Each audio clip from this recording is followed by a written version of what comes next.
Welcome everyone today.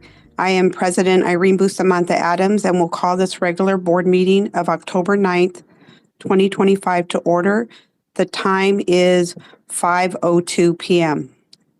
I would like to remind everyone to silence your electronic devices.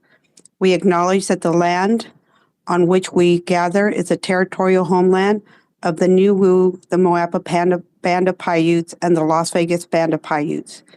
I'd like to ask Vice President Zamora to share a statement. Madam President, we will actually do the flag salute as our team is doing it now. Thank you. Trustee Henry, can you please lead the Pledge of Allegiance? Yes.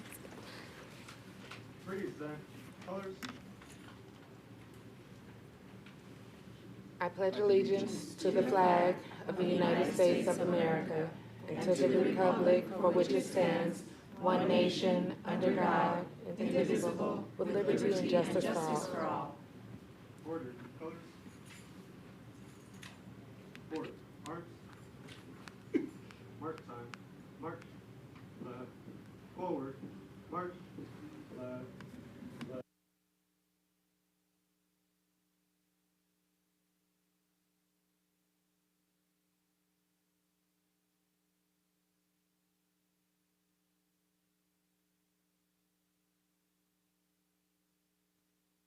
Madam President, we are ready for land acknowledgement. Thank you.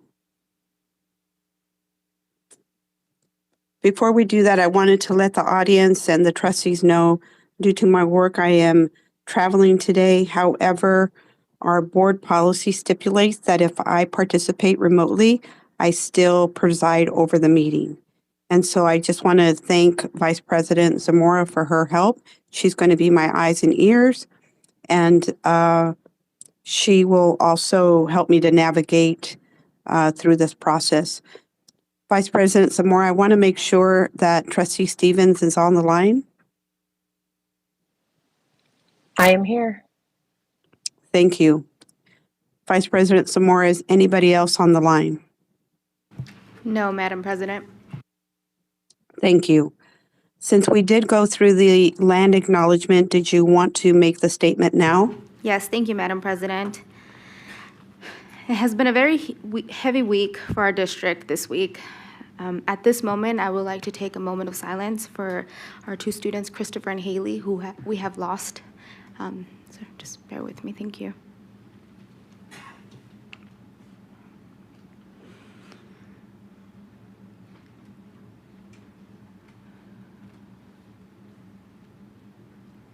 Thank you, Madam President. Thank you, everyone. Thank you. I'd like to then move to the adoption of the agenda, item 1.02. Before I open that item, is there anyone who did not get a chance to complete a public speaker card? Madam Vice Chair. We will have our team check in with some folks who have raised their hand. 1 second, Madam President.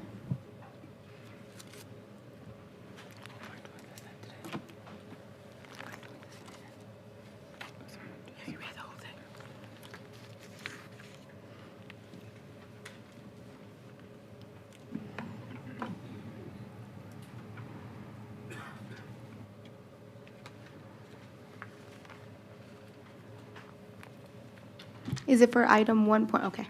We can move on, Madam President. Thank you. Trustee Barron, I will entertain a motion to approve the agenda. Thank you, Madam President. I'd like to make a motion to adopt the agenda with the following change. Reference material has been provided for item 3.04, Employment Agreement, Chief Information Officer. And we have Trustee Cavazos in the queue. Thank you, Trustee Madam Vice President and Madam President. I will second that motion. Thank you, trustees. I have a first and a second. Please cast your votes. Trustee Stevens, Aye. and I am also an aye. Vice President Zamora, what is the vote count? 7-0. Thank you.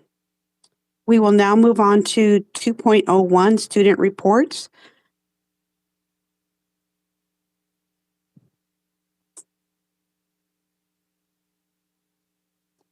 And if I understand it correctly, Madam Vice President, these students are from Las Vegas High School and Western High School. Yes, we're passing it over to our CCSD team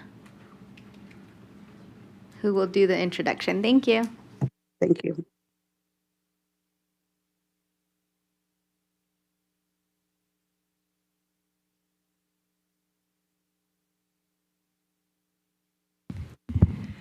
Good evening, trustees, Madam President, and members of the board. Kirsten Sear for the record. Tonight, I'm proud to continue a tradition that has made its return to the Board of Trustees meetings, Student Board Reports. Each meeting, 2 high school students from schools across the district will tell you what makes their school special and share the great things happening on their campuses directly with you.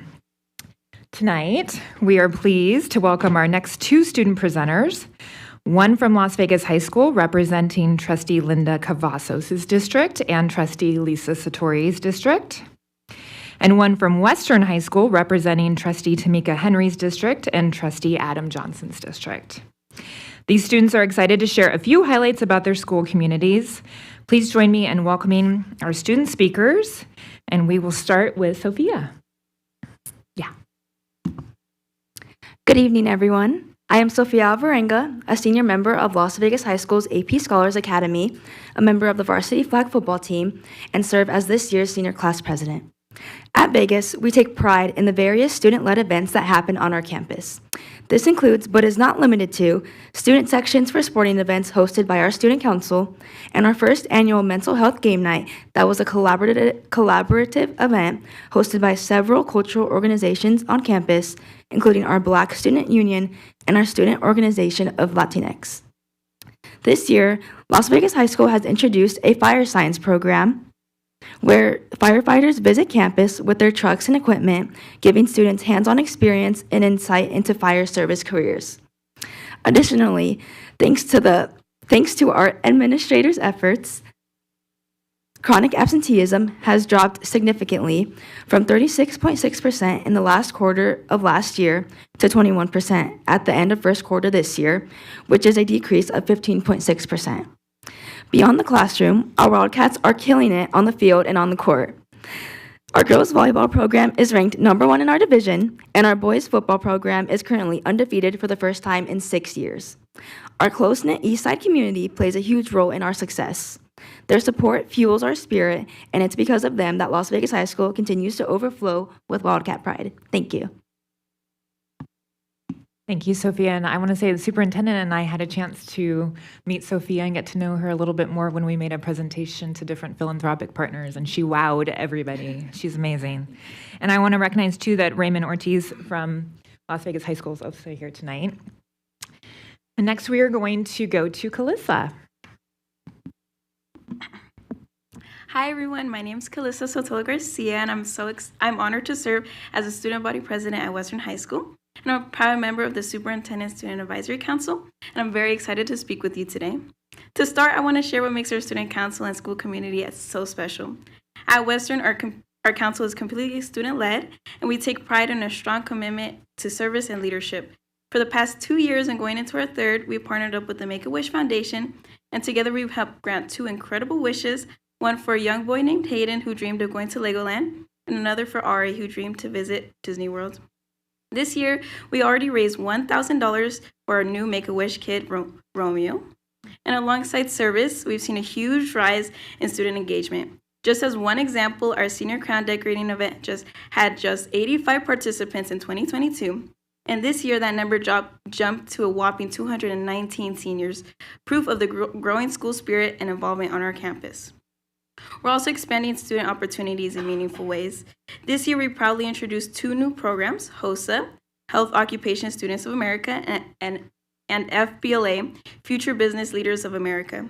These additions are helping students explore career pathways in healthcare and business, empowering them to build real-world skills and take their learning beyond the classroom. Academically, we're taking big strides too. Our MAP testing scores and AP testing scores have improved overall, showing that our students are growing and achieving at higher levels. Our ACT scores have also gone up, thanks in a large part to our principal, who provided us with a study program that helps students stay focused and build key skills. We also introduced Warrior Opportunity Wednesdays, which gives students targeted support and enrichment opportunities right in the middle of the school week. One accomplishment I'm especially proud of is the revival of our fine arts program. After more than a decade without having a theater program or marching band, both are back and thriving.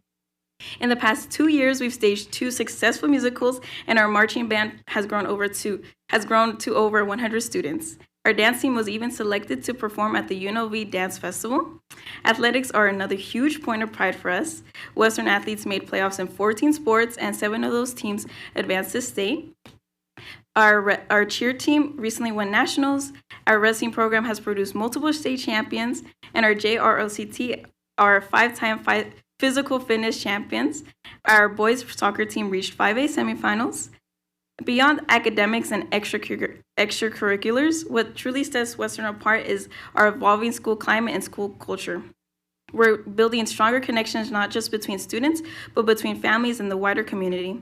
Our principal listens to the students and brings in programs that respond to our needs and elevates our experience.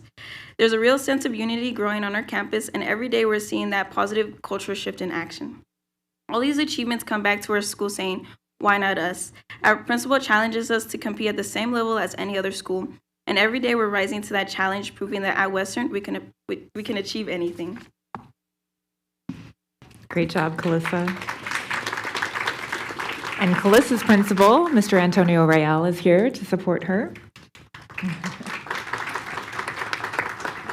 We'll turn it back over to you. Thank you. Thank you, Kirsten. Let's give a round of applause, trustees, to the students and their principals.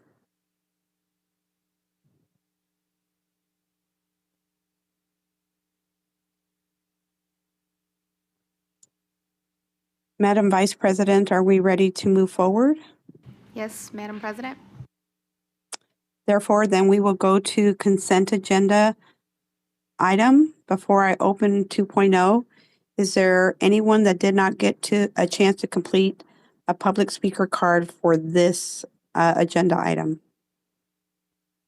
I have no one moving in the room, Madam President, but I do have someone who signed up in advance. Okay, thank you. And I think that from our list, Mr. Lyther was on the list. Is he present? Yes, he is, Madam President. Please let him know when he can proceed.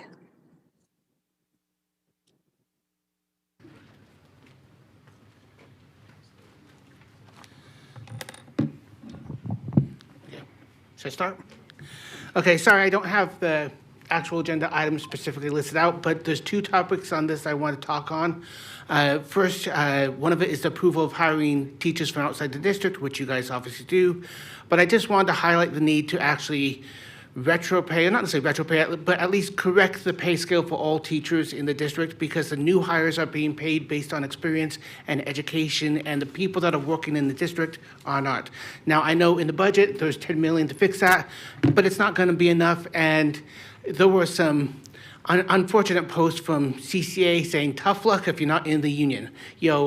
I know the district has taken some action, but still needs to be done. The main one I want to talk about was the Chief Information Officer, not resume, but a job offer that you guys have here, employment offer. And honestly, it frustrates me a little bit because recently you talked to all. I'm sorry, I don't want to take much of your time up. Could you just start all, you don't have to start all over, but could you say your name on the record? We introduced you, but I thought as a formality, you have to say your name for the record. Lenny Lyther. Thank you. No problem. Okay. Recently, all the schools were basically had to do budget cuts. Part of it was because of drop in enrollment, but part of it was also mismanagement of some funds or budget errors. There's a lot of issues why. But final explanation, all schools had to cut the budgets. I know my son's Teddy is back there. Wave Teddy hi. His school lost an assistant principal, 2 teachers, 1 support staff, and they cut another position that they hadn't filled yet. Okay? Principal over there does an amazing job. My point that I'm trying to get to is for the Chief Information Officer, I don't know why you guys always start off with almost the maximum job offer you can. Like, oh, wow, okay, the pay is going to be between here and here. Well, let's start here every single time. You're offering $215,000 a year, and it does seem like a really large contract when we just told every school that you have to cut staff. Next thing, and it's been in almost every single contract I've seen, and maybe again, you guys can say, well, this is just the way it is. And I'm sorry, that's not good enough. It has the same clause that the last superintendent used a lot. Thankfully, I don't believe the new superintendent has used, that they can give a pay raise whenever they want, however much they want. The last guy did 20, 30%, I think one time, maybe 40% pay raises. And it does not need school board approval. If she wants to give a bonus, she has to get the school board approval. If she just wants to say, okay, you know what, I'm not gonna give him a $30,000 bonus, I'm gonna give him a $30,000 pay raise, it doesn't need school board approval. That is insane, honestly. I believe I said last time you guys were looking at some hires, I said the superintendent should be allowed to give a 5% pay raise per year. Anything over that should get school board approval. She needs the ability to modify contracts within reason, but the idea that she could give 25, 35% pay raise bonus, not bonus, but I'm sorry, pay raise increase, anytime she wants, for any reason she wants, with no accountability is just ridiculous. So those are the 2 main things on the agenda item I want to talk on. Hopefully you guys will address it. This guy, I looked a little bit at his resume. He seems very well qualified, but without those adjustments for the contract, I really hope every school board trustee votes no. That's not against him, it's against the way the contract's written right now. Thank you. Thank you, Madam Vice President. Just confirming there was no other public comment person coming forth, correct? Correct. Thank you. Therefore, I will entertain a motion to adopt the consent agenda. We have Trustee Cavazos and then Trustee Esparza-Straffican in the queue. Thank you, Madam Vice President and Madam President. At this time, I would like to make motion to approve the consent agenda as presented. Trustee Esparza-Straffican. Second. Thank you, trustees. I have a first and a second. Please cast your votes. Trustee Stevens. Aye. I am also an aye. Vice President Zamora, what is the vote count? That's a 7-0. Thank you. That motion passes. We will now move on to Trustee Henry. Can you please read the warrants? Thank you, Madam President. The ratified warrants is listed in the bills payable transmittal and board memorandum number 6-25-26 in the total amount of $193,239,026.11. Thank you. We will now move on to item 4.0, trustee and superintendent business items. Before I open that, Madam Vice President, was there anyone that did not get an opportunity to complete a public speaker card? No one is moving in the room. All right, on my list, I don't have anyone listed to speak on this item. Is that correct from the public? Correct. Okay, then I am going to turn it over to Chief Triana for the presentation for the Nevada Educator Performance Framework. Please let her know when she can proceed.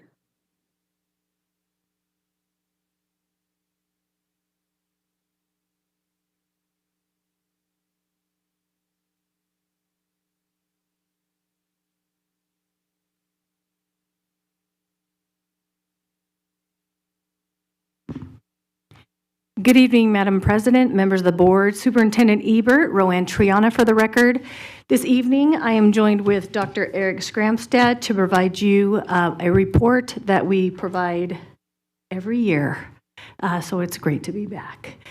This is the NEPF framework from 2024-2025. And now I'd like to hand it over to Dr. Skramstad.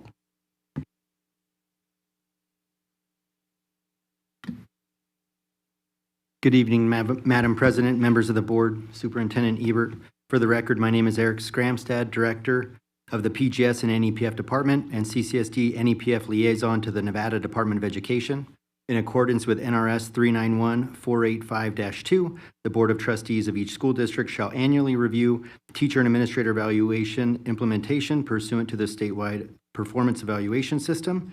The implementation review of the 24-25 Nevada Educator Performance Framework, otherwise known as NEPF, evaluation system is being presented this evening. The NEPF history is provided here, notably the implementation of and updates to the NEPF in each legislative session. The NEPF is revised based upon Teachers and Leader Council, otherwise known as TLC, recommendations to the State Board of Education and through legislative actions. CCSD implementation monitoring of the NEPF by NDE is based on compliance to NRS and implementation data provided at the end of each school year and reporting cycle. There were significant changes to the NEPF made during the 2025 legislative session with the passage of Senate Bill 460. These changes are anticipated to be implemented in July of 2027 after state work groups have been organized and the processes developed. Work that will include all school districts in the state and are pending action. There is no additional information related to these pending changes available at this time. Implementation of the NEPF evaluation cycle is prescribed by the NDE NEPF protocols. The evaluation cycle is a 5-step process for both teachers and administrators. The NEPF implementation timeline is aligned to the district's school year and instructional days as per NRS and the NDE NEPF protocols. The first observation cycle is comprised of the first 40 days of instruction with students. The second observation cycle occurs between 41 and 80 days of instruction. The third observation cycle occurs between 81 and 120 days of instruction. The NEPF for both teachers and school administrators was comprised of 3 domains that include standards and indicators for the 24-25 school year. The teacher instructional practice standards and indicators measure teacher parameters while delivering instruction in the classroom and monitoring student engagement. The professional responsibility standards and indicators address what a teacher does outside of instruction to influence and prepare for student learning and to promote the effectiveness of the school community. The student performance domain is comprised of the student learning goal. For administrators, the instructional leadership standards and indicators set parameters for measuring administrator instructional leadership attributes while monitoring teacher performance. The professional responsibility standards and indicators address administrator responsibilities for supporting or improving teachers' practice, as well as providing the instructional supports to ensure teacher success. The student performance domain is comprised of the student learning goal. The teacher instructional practices domain is assessed through 5 standards. Standards 1, 2, and 3 are measured through 4 supporting indicators. Standard 4 is measured through 3 supporting indicators. Standard 5 is measured through 4 supporting indicators. In total, there are 19 indicators that assess the instructional practice domain for teachers. The teacher professional responsibilities domain is assessed through 5 standards. All 5 standards are measured through 3 indicators each. In total, there are 15 indicators that assess the professional responsibilities domain for teachers. The school administrator instructional leadership domain is assessed through 4 standards. Standards 1, 2, and 3 are measured through 4 indicators each. Standard 4 is measured through 3 indicators. In total, there are 15 indicators that assess the instructional practice domain for school administrators. The school administrator professional responsibilities domain is assessed through 4 standards. Standards 1 and 3 are measured through 4 indicators. Standards 2 and 4 are measured through 3 indicators. In total, there are 14 indicators that assess the professional responsibilities domain for school administrators. The student performance domain is centered upon the development and assessment of a student learning goal, otherwise known as an SLG. The SLG is focused on alignment to NBACS, which is the Nevada Academic Content Standards, and represents student learning over time. SLG scores are determined by the evaluator and educator based upon a scoring rubric of 1 to 4, with 1 being the lowest score, where insufficient impact is demonstrated on student learning, and 4 being the highest score with evidence of high growth and high impact for identified students. The teacher and administrator summative evaluation ratings are weighted the same. Teachers and school administrators in years 2 and 3 of probationary status and those in post-probationary status receive the summative evaluation rating tool. The student performance domain for 24-25 was weighted at 15%. Teachers and administrators in their initial year of probation receive the education practice only summative evaluation. The weighting of instructional practices and leadership standards is significantly higher than professional responsibilities. The summative evaluation rating weightings have varied throughout the NEPF implementation history. The domain weightings are at times adjusted based upon the outcomes of legislative sessions and are outside the control of local education agencies such as CCSD. The final score ranges used to determine the final rating for educators in the 24-25 school year were recommended by the Nevada Department of Education Teachers Leader Council and approved by the State Board of Education. During the 24-25 school year, a total of 14,085 teachers were evaluated on the NEPF. Of those, 630 were exempt from receiving the full summative evaluation per NRS 391.690.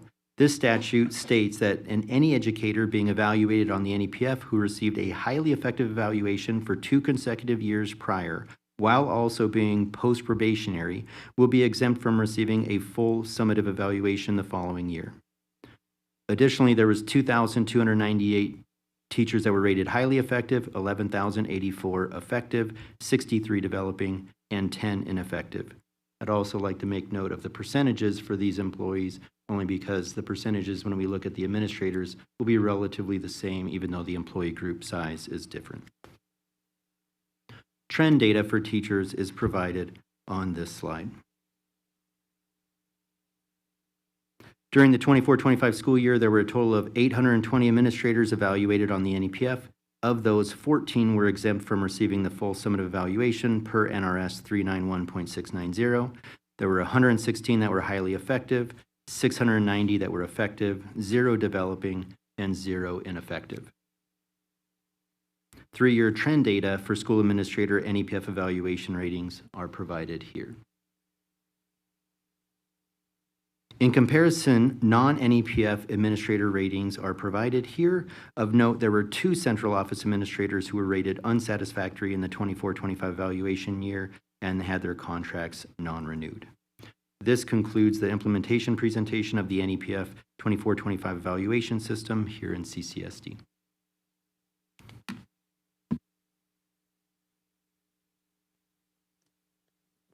Vice President Zamora, does that conclude the presentation? Yes, Madam President, and we have folks in the queue, and I can lead in this section. We have Trustee Johnson.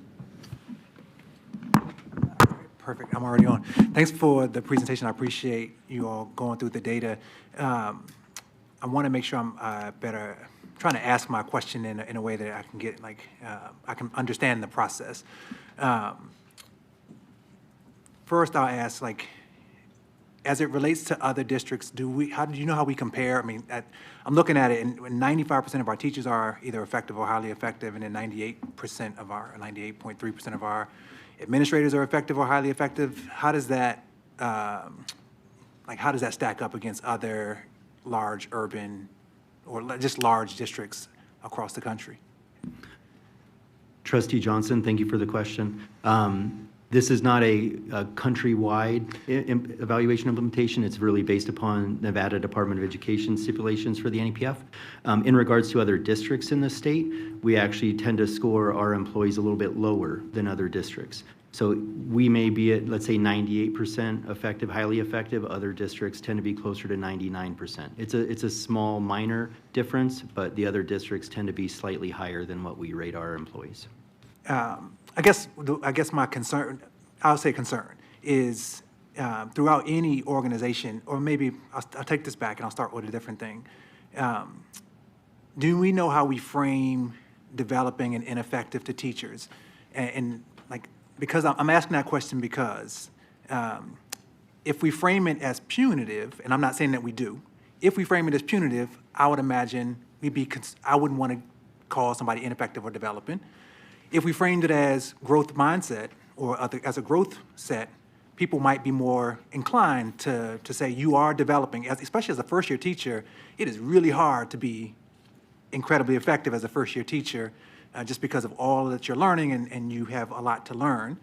So, and I know we brought in at least 1,500 teachers, right? Like so to say that 95% of our teachers were effective or highly effective, it makes me think the way we might be framing it as it relates to what developing, what ineffective might mean, might be where we're getting the large bit of like how we grade people. So can you describe how we frame this to principals or to principal supervisors so that I can understand how we got to this place? Trustee Johnson, thank you again for the question. In regards to developing an ineffective evaluation ratings, there's two ways that we should look at it. First off, it's for probationary employees. So probationary employees that are rated developing, there's no negative impact to their employment status, anything along those lines. They can progress through probationary statuses when they're developing and become post-probationary. If a probationary employee is ineffective, they have the opportunity to be non-renewed by their supervisor based upon ineffective evaluation performance. When we look at post-probationary educators that are rated developing, they are put at a warning year status. So for probationary employees, it's not punitive. For post-probationary employees, it could be considered punitive because if they are developing, they'll be on a T0 warning status indefinitely until they get off the developing rating. So if they're perpetually rated as developing, they're warning year. There is a NRS statute that states if they're rated developing ineffective or a combination of the two in 2 consecutive years, then that post-probationary employee can get reverted back to probationary status and then potentially removed from the district. So the conversations somewhat split and differ based upon their probationary status. For probationary status, not a problem. Post-probationary, it can become a punitive issue.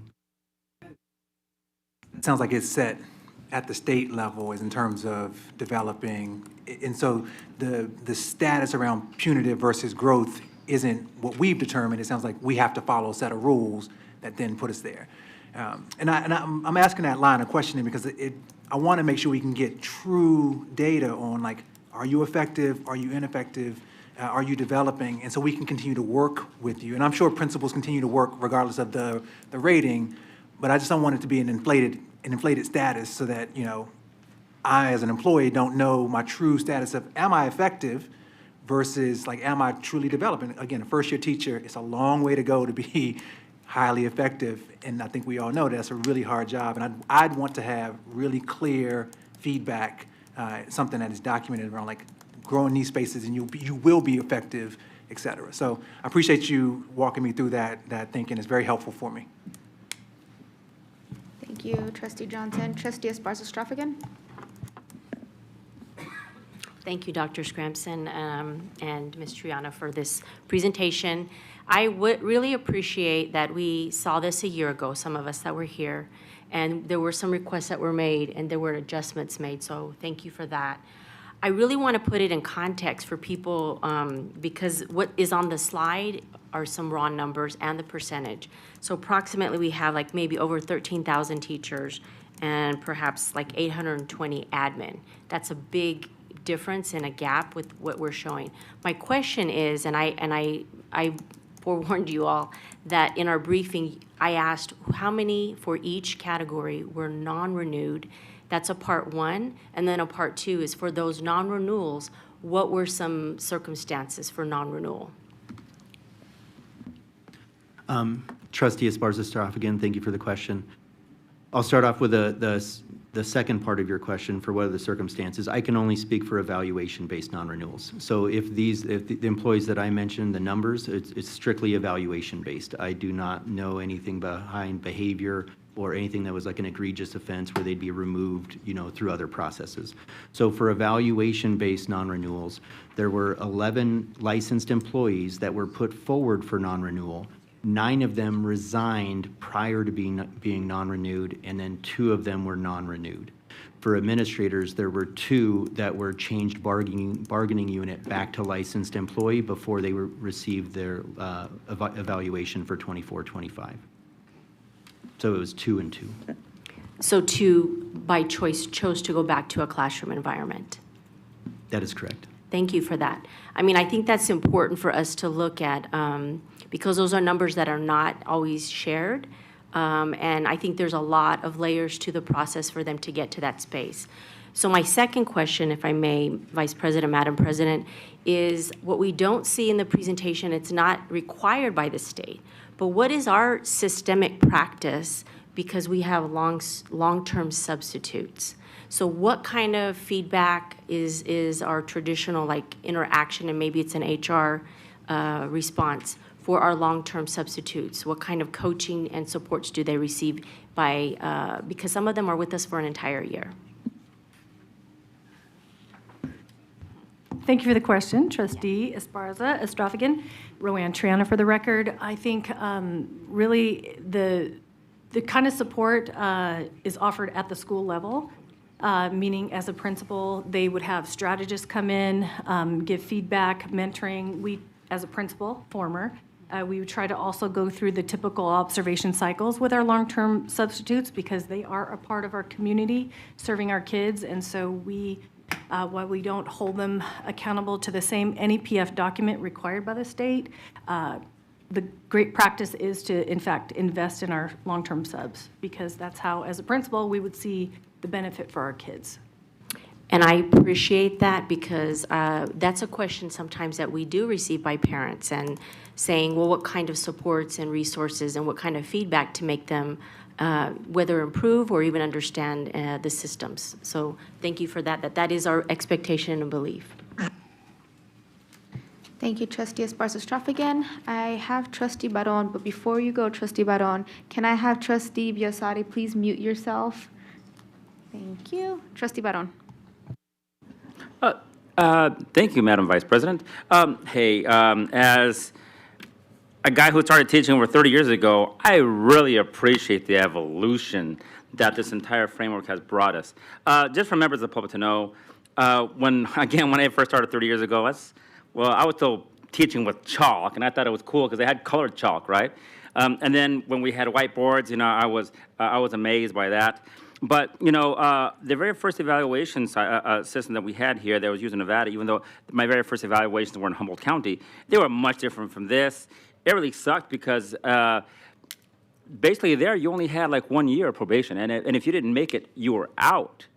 And that's very difficult because, when you're a beginning teacher, right, very few teachers are like fantastic. Well, there's a few teachers who are fantastic right out the chute. but most of us had to learn our craft. And it takes several years. It takes several years. And this, I would like just to point out that this gives an opportunity for someone to actually, learn the ropes, go through, and not be panicking about your job. This actually gives a person a chance to be brought along, to actually be coached in. And so this is so much a better job. And I think the other former teachers here on this board and out there in the audience will probably agree with me, especially if you've been around this.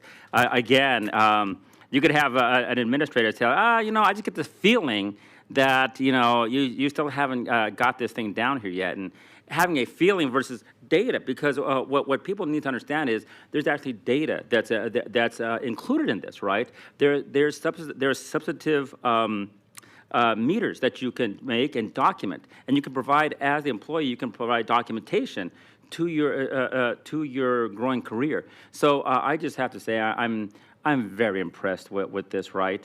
And I'm really enthusiastic the way we're going professional as we're furthering the profession and quantifying things on data rather than just on arbitrary feelings. I think that's enough for me. Thank you, Trustee Barron. Trustee Biasotti? Thank you, Madam Vice President. Regarding the educators scoring highly effective, NRS 391 allows an exemption from full summative evaluation, correct? Trustee Biasotti, that is correct. During the briefing, I expressed concerns about educators knowing a whole year ahead of time that they would receive an evaluation at the end of the year. The concern being that this could potentially impact their performance if they knew they wouldn't be evaluated at the end of the year. My question is, does the NRS state when this evaluation should take place? Trustee Biasotti, thank you for the question. The exemption is provided, is an opportunity for the post-probationary educator that was rated highly effective for the 2 prior years at the discretion of the supervising administrator. It is not an employee right.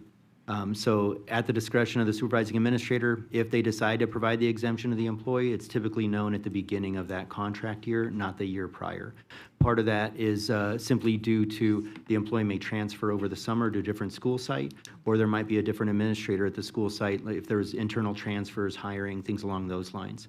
So if there's a new administrator at a school site, they may not want to provide the exemption, only because they want to be able to fully evaluate the employee to make sure they're fully aware of their instructional acumen in the classroom. So it's really based at the supervisor's discretion if the employee is eligible and they want to provide that opportunity. Thank you for that. I would like to see an adjustment in the future where our educators were not given that information ahead of time. Thank you. Thank you, Trustee Biasotti. Trustee Dominguez? Thank you, Madam Vice President. I really appreciated the briefing that we got because we went through a lot of things. One thing that I wanted to kind of review, I think it's important for the public, was about discipline. And I know there's several levels of discipline. Can you explain, what you explained to me was how the discipline does and does not follow with a teacher's evaluation? Thank you, Trustee Dominguez, for the question. In regards to, let's say, egregious behavior that an employee may have and it goes through EMR, things along those lines, the directives that are provided at the outcome of that discipline, it's at the discretion of the supervising administrator whether they want to include that on the employee's evaluation or not to negatively impact the scoring on that person's evaluation. So if the supervising administrator determines that the discipline itself was punishment enough, we may not see those directives again. We may not see it impacting the employee's evaluation.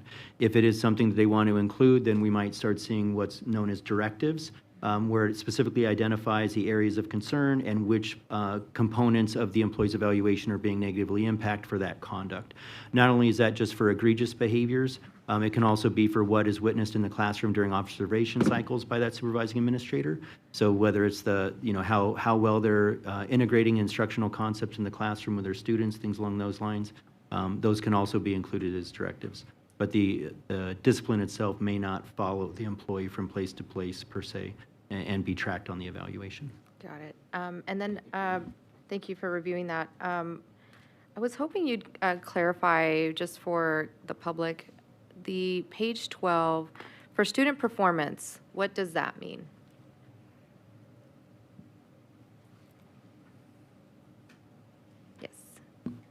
So in relation to student performance, this is the SLG score. This is the weighting of how the SLG score is going to impact the final evaluation.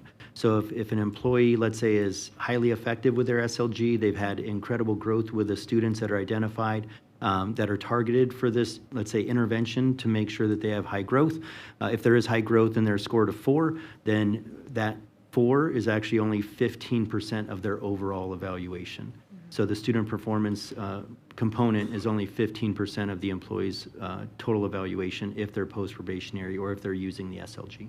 Got it. And then for people that don't know what SLG is, and for just kind of, I'm talking more for parents that are out there, is it more towards their, the testing scores, their grades? It would be more the student testing scores over time, not just a snapshot, but a continuation throughout the year, multiple times throughout the year. Perfect, thank you.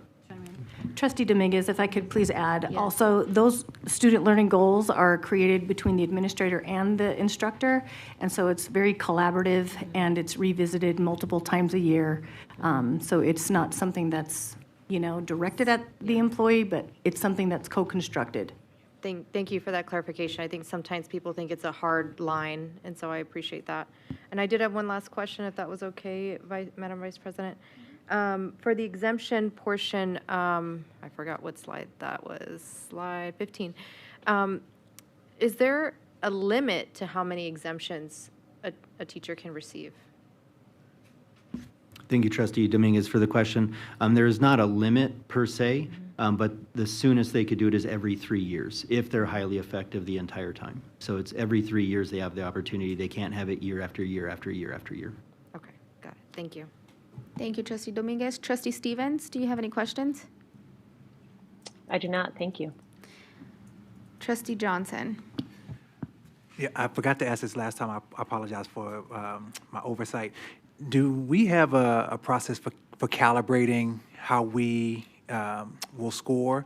So in other spaces where there may be some ways that some things that might be subjective, we want to make sure that all people who are going to evaluate, if they see X behavior, they all know X behavior means Y, right? And same. So do we do that for our principals, and then in turn do that for our principal supervisors, so that we know everybody's been on a baseline, and that we can feel confident that when they go out to evaluate in the field during the school year, they just feel everybody kind of sees this. Even if they see different things, they know what lens to look through to be able to provide the evaluation. Trustee Johnson, thank you for the question. Yes, the state training agency known as RPDP, Regional Professional Development, and also CCSD have provided inter-rater reliability trainings for those supervisors that are working through the NEPF processes to try to ensure consistency in the implementation. This also brings up a very good point in relation to the SB 460 changes that occurred during the 2025 legislative session, where by July of 2027, the intention is that there will be a certification process for supervisors to actually be certified to be an evaluator on the NEPF. What that process looks like at this time, we do not know. The work has not been done, but we are excited to see, to participate and also see what the final outcomes are for that. Thank you. Thank you. Thank you. Trustee Esparza-Stroffigan. Thank you, Ms. Triana. You brought up some clarification for the student learning goal. So I want to ask you to also clarify, could a teacher, because it's very much them working collaboratively with their administrator that's evaluating them, could they look at a Nevada state standard and maybe decide, I'm going to use some formative assessments, and I want to see some growth in my students based on the needs that I currently have with the kids in front of me, instead of just waiting till the end of year assessments. It's not always an end of year. It could be an ongoing targeting progress. So that's very kind of personalized and customized to the kids they're serving. Trustee Esparza-Stroffigan, thank you so much for the question. I'm going to pull on my experience as a region superintendent and principal. You are absolutely right. Those goals are definitely tailored to the kids that are right in front of the instructor at that time. Like I said, those goals are also revisited throughout the year. Sometimes when you get to the middle of the year, you see that your kids have surpassed it. So you can, even at that time, work with your supervising administrator, say, hey, my kids have knocked it out of the park. I want to shoot for here by the end of the year. So yes, These goals are ongoing, they're changeable, it's not something fixed, but it is over time. Thank you. Thank you, Trustee Esparza-Straffigan. Madam President, we are done with the queue. Thank you, and I don't have any questions. Therefore, want to thank the presenters and then entertain a motion to approve the presentation of the Nevada Educator Performance Framework evaluations. Madam President, I would just like to remind folks that we had no public comment, so we're good with the motion. Thank you. I have Trustee Biasotti. Thank you, Madam President. I would like to make a motion to adopt 4.01 Nevada Educator Performance Framework. Trustee Johnson. I'll second. Thank you, trustees. Please cast your votes. Trustee Stevens. Aye. I am also an aye. What is the vote count? 7-0. Thank you. That motion passes.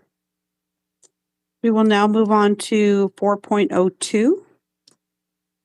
Madam Vice President, did we have anyone that did not get a chance to complete a public speaker card?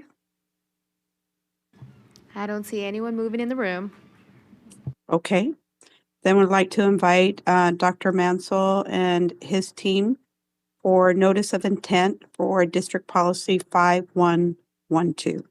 And Madam President, as a reminder, we are closing the public comment section now. Thank you. Great.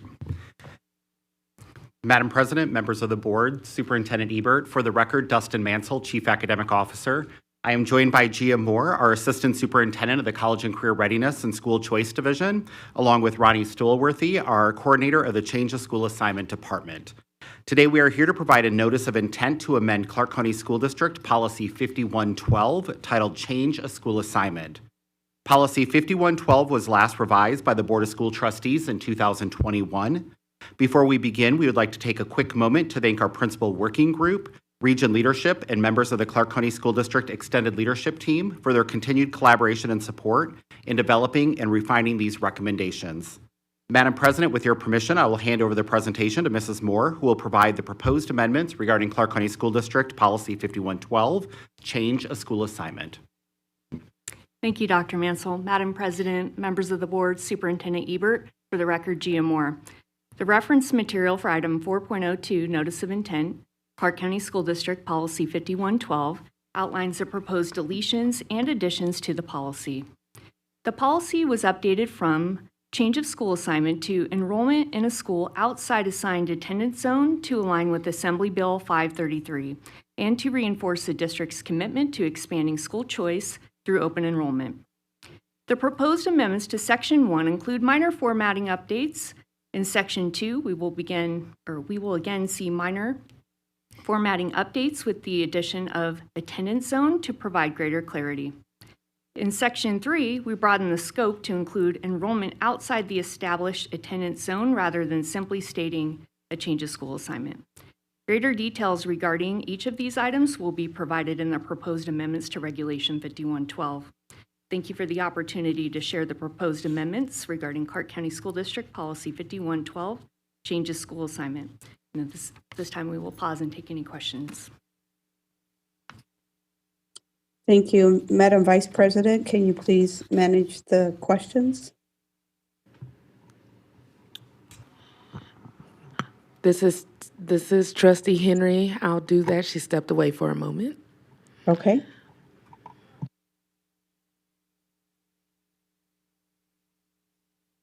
Do you have anybody in the queue, Trustee Henry? No, not yet. Anyone have anything? Trustee Dominguez? Thank you, Trustee Henry. I just want to thank the team for briefing us. So we did a really good job briefing us during all our questions. And I know this is due to NRS, so this is not just CCSD. So I really appreciate that.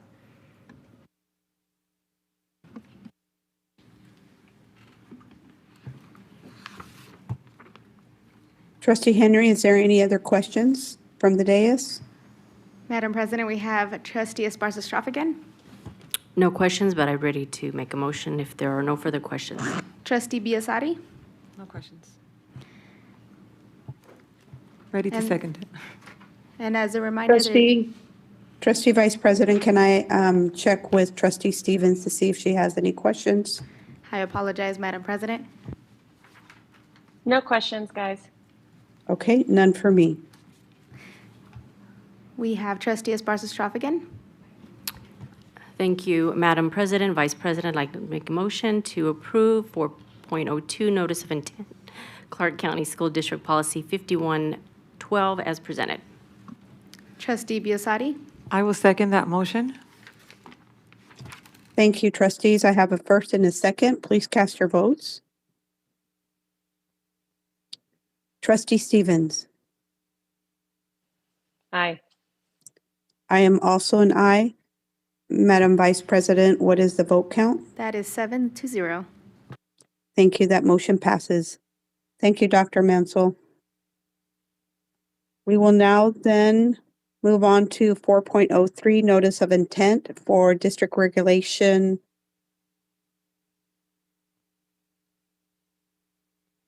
Am I on the right one, Madam Vice President? It's the regulation portion for 5112. 5112, right? Correct. Okay. Dr. Mansell's still up there probably. And is there anyone who did not get a chance to complete a public speaker card, Madam Vice President? I have no one moving in the room, and I have no yellow cards. Okay, then we will close it. Dr. Mansell, if you can please proceed. Thank you, Madam President. Again, Madam President, members of the board, Superintendent Ebert, for the record, Dustin Mansell, Chief Academic Officer, again, joined by Gia Moore, Assistant Superintendent of the College and Career Readiness and School Choice Division, and Ronnie Stolworthy, our Coordinator of Change of School Assignment Department. Today, we are here to provide a notice of intent to amend Clark County School District Regulation 5112, titled Change of School Assignment. Regulation 5112 was also revised by the School Board of Trustees in 2021. And we would also like to continue to thank our working group, region leadership, and members of the Clark County School District Executive Leadership Team for their continued collaboration and support in these revisions. Madam President, with your permission, I will hand over the presentation to both Mrs. Moore and Mrs. Stolworthy, who will provide the proposed amendments regarding Clark County School District Regulation 5112, change of school assignment. All right, thank you, Madam President, members of the board, Superintendent Ebert. For the record, Gia Moore. The reference material for item 4.03, Notice of Intent, Clark County School District Regulation 5112, outlines the proposed deletions and additions to the regulation. The title of the regulation was changed from Change of School Assignment to Enrollment in a School Outside Assigned Attendance Zone to align with Policy 5112. Assembly Bill 533, and to reinforce the district's commitment to expanding school choice through open enrollment. Section 1 now states, the superintendent of schools shall designate a central services office with the responsibility of administering this regulation. This designated office is within the College and Career Readiness and School Choice Division. Section 1, letters A through D, have either been deleted or updated and moved to later sections. For example, former Section 1, letter B, has been revised and relocated to Section 2, aligning the language with the Nevada Revised Statutes, Chapter 392, Pupils. Section 2, letter A, was updated and moved to Section 3, and Section 2, letter B, was moved to Section 1.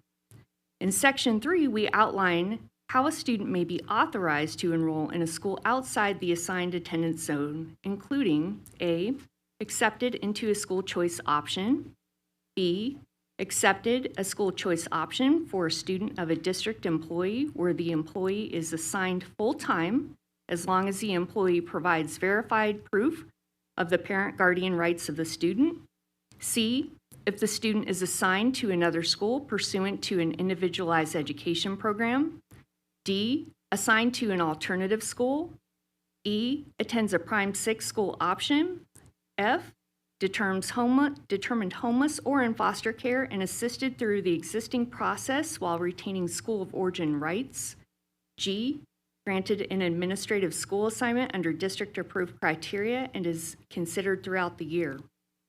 We also included all authorizations for a student to enroll in a school outside the assigned attendance zone must be in writing. No open enrollment request will be accepted for any magnet school program. Madam President, members of the board, Superintendent Ebert, for the record, Ronnie Stallworthy. In Section 4, we outline the process for submitting a request to enroll outside the assigned attendance zone. In Section 4, Letter A, parents, guardians may submit a school choice option request through an online application, and school choice options include 1, open enrollment, 2, magnet, 3, career and technical academy, and 4, district-approved school choice options. In Section 4, Letter B, 1 and 2, we outline that there will be 2 opportunities each year for a parent guardian to submit an online application for school choice. In Section 4, Letter C, 1 and 2, we outline that parents, guardians shall receive written notice as to whether a school choice request is granted or denied, and when parents, guardians will be notified. In Section 4, Letter D, we outline how parents must respond that they are accepting the offered school choice seat. In Section 4, Letter E, we outline that if the student does not enroll in the newly assigned school by the specified deadline, the offered school choice seat will be revoked and the student will be required to attend the student's assigned attendance zone school. Section 5 of the proposed amendments to Regulation 5112 outline the conditions, procedures, and rules. You will find minor language updates to Section 5, letters A and B. Section 5, letter C was added for more clarity around length of the approved school choice enrollment and the process for withdrawing to attend another school. Section 5, letter D was updated to note that an accepted school choice enrollment does not grant the student a seat at the next level of school, from elementary school to middle school, or from middle school to high school. A new request must be made for the next level of school if the parent guardian would like their student to attend a school other than the assigned attendance zone school. Section 5, letter E was updated to include that if a family changes residence in which the student's legal guardian resides during the school year, the student may remain enrolled at the current school until the end of that school year. At the start of the following school year, the student must attend the assigned attendance zone school unless otherwise approved through an option in accordance with this regulation.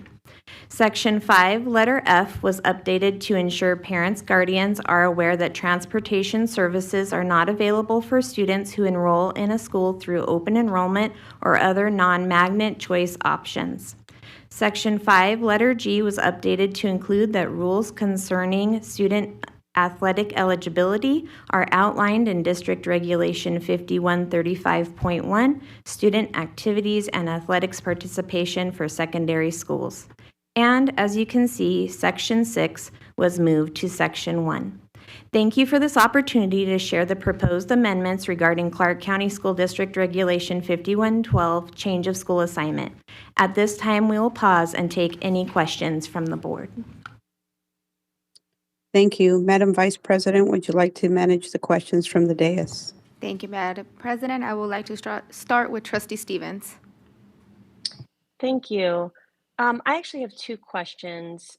If you look at page 4, under section A1, it refers to open enrollment, and then under A4, it says district approved school choice options.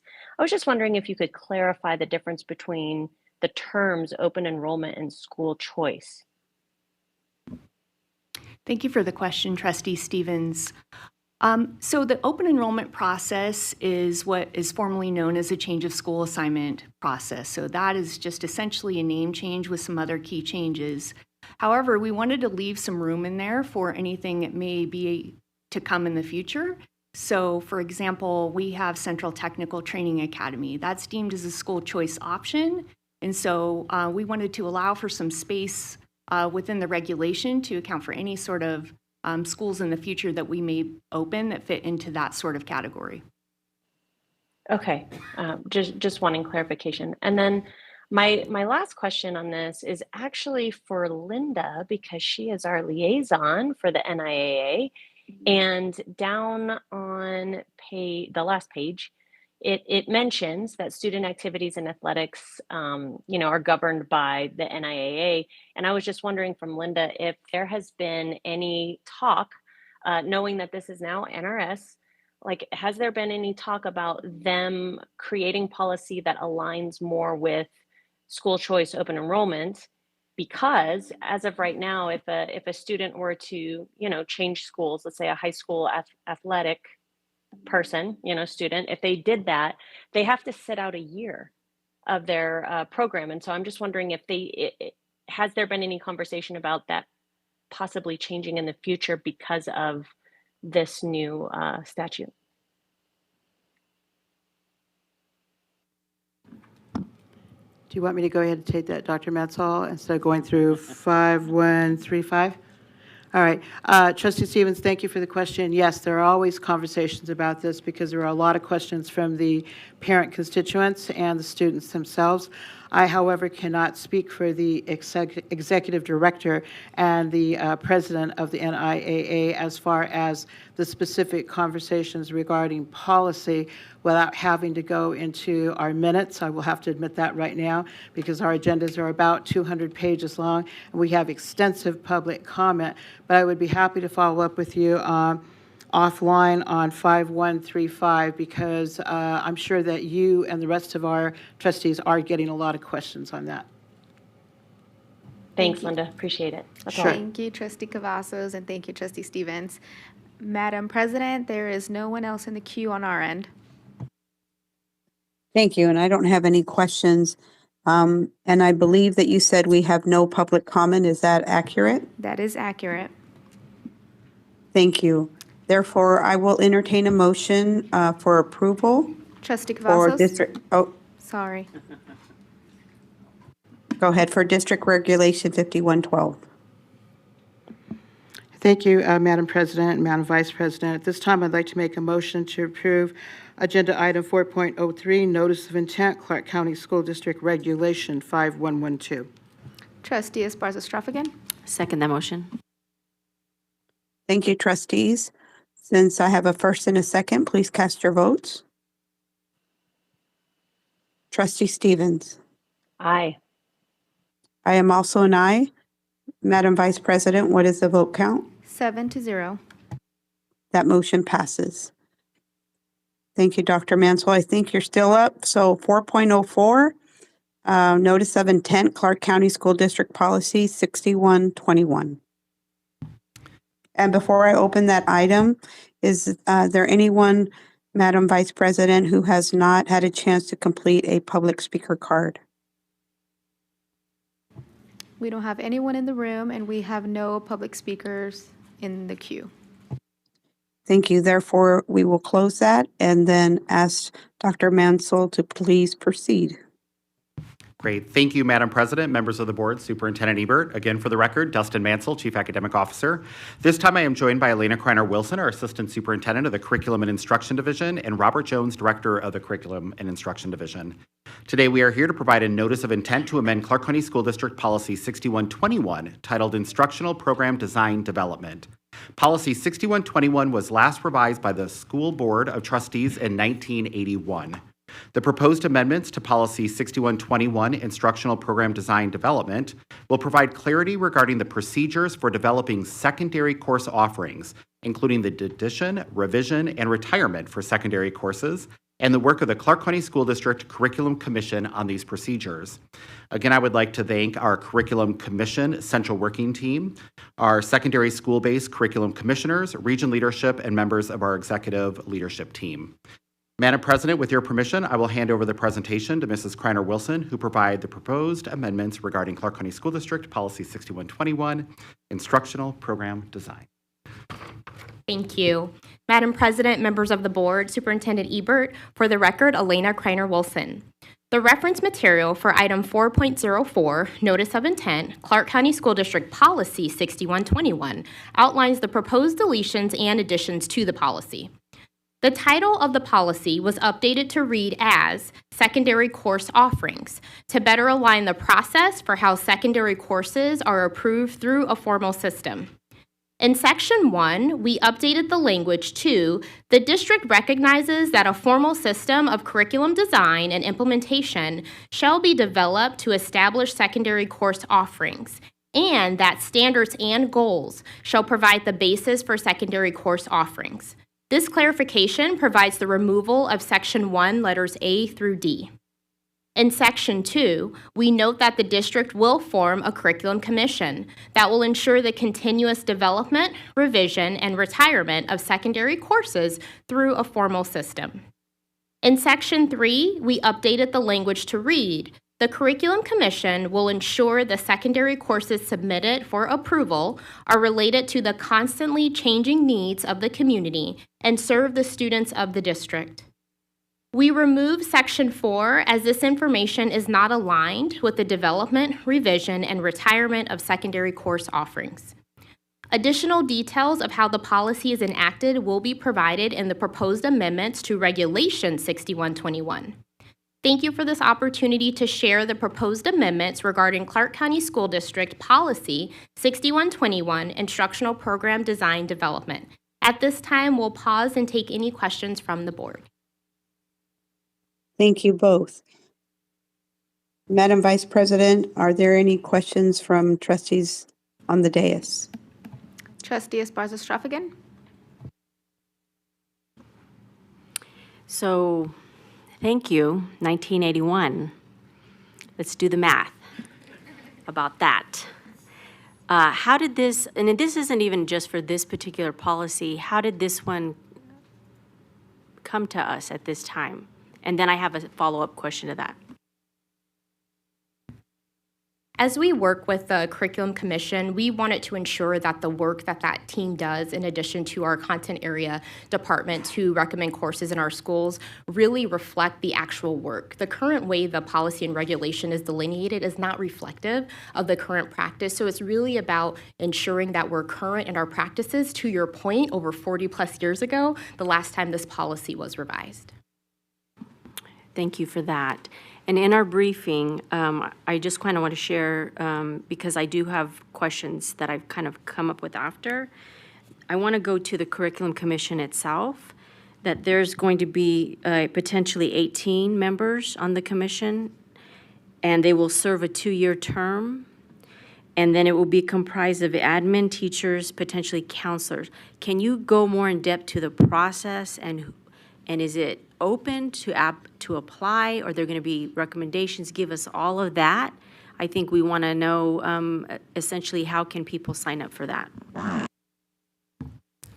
Trustee Esparza-Straffigan, thank you for the question. Robert Jones for the record. So we currently have 18 curriculum commissioners already in place at this time. 9 secondary school-based administrators, as well as 9 licensed teachers or counselors that serve in that capacity. So every year we do a interest form through the CCSD wire, providing that opportunity for our school personnel to express interest in serving as a curriculum commissioner. And then we have what we call a curriculum commission working group who takes in those interests and looks through it, looking really for that leadership skill, understanding of content areas, standards, graduation requirements, and then of course we're looking at our whole school district, trustee districts, as well as regions, to ensure that we have that that lens from each of those areas involved in the Curriculum Commission.